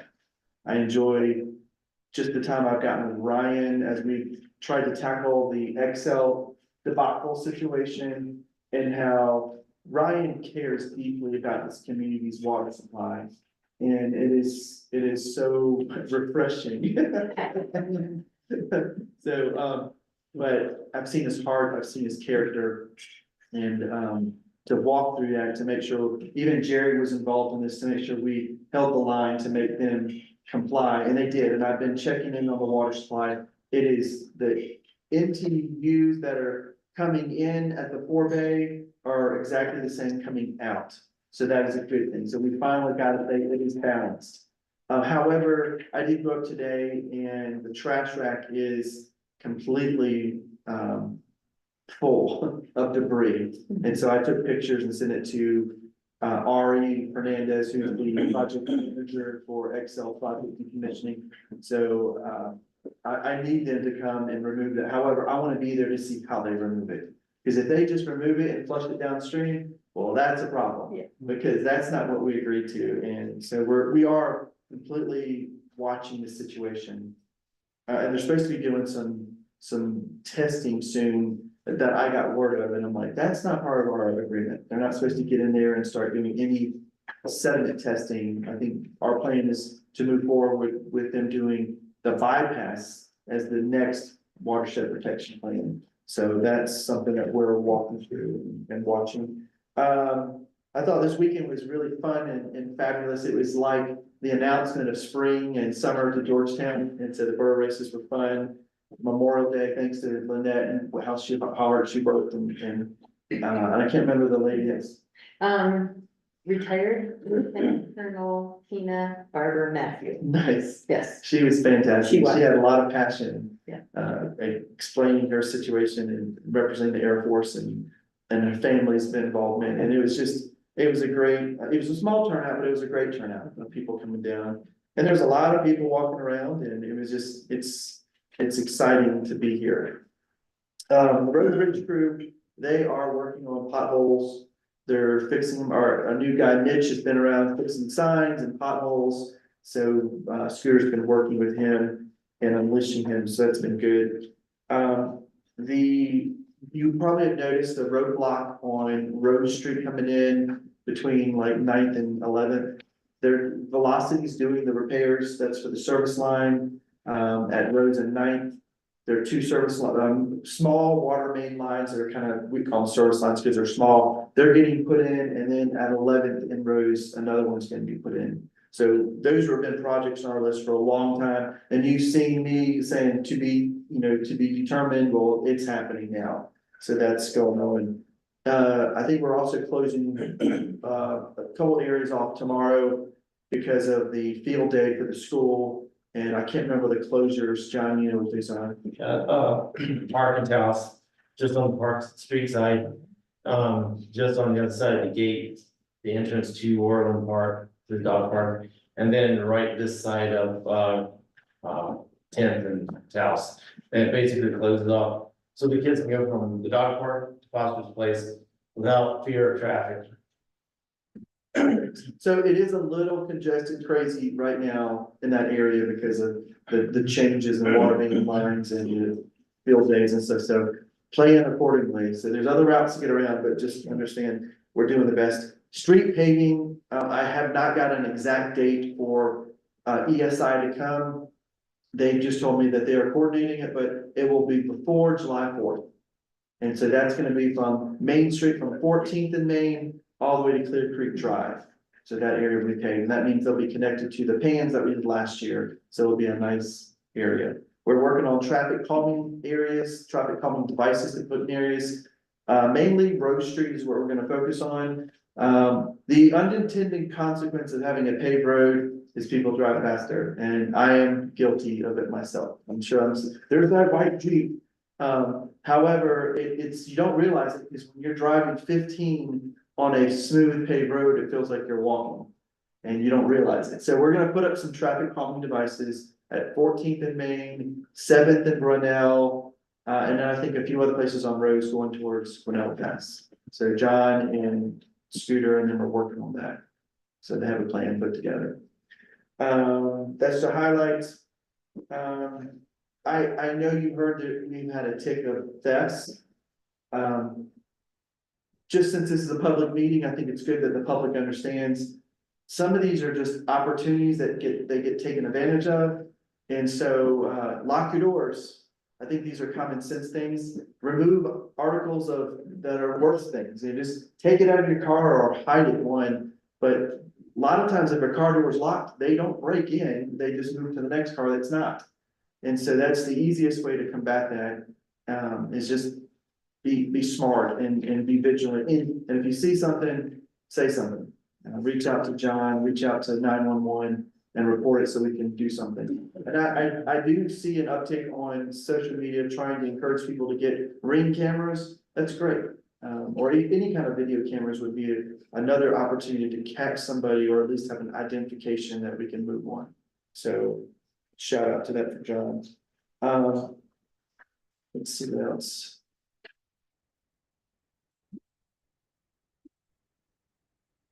That's my, oh, one last thing, I'm sorry.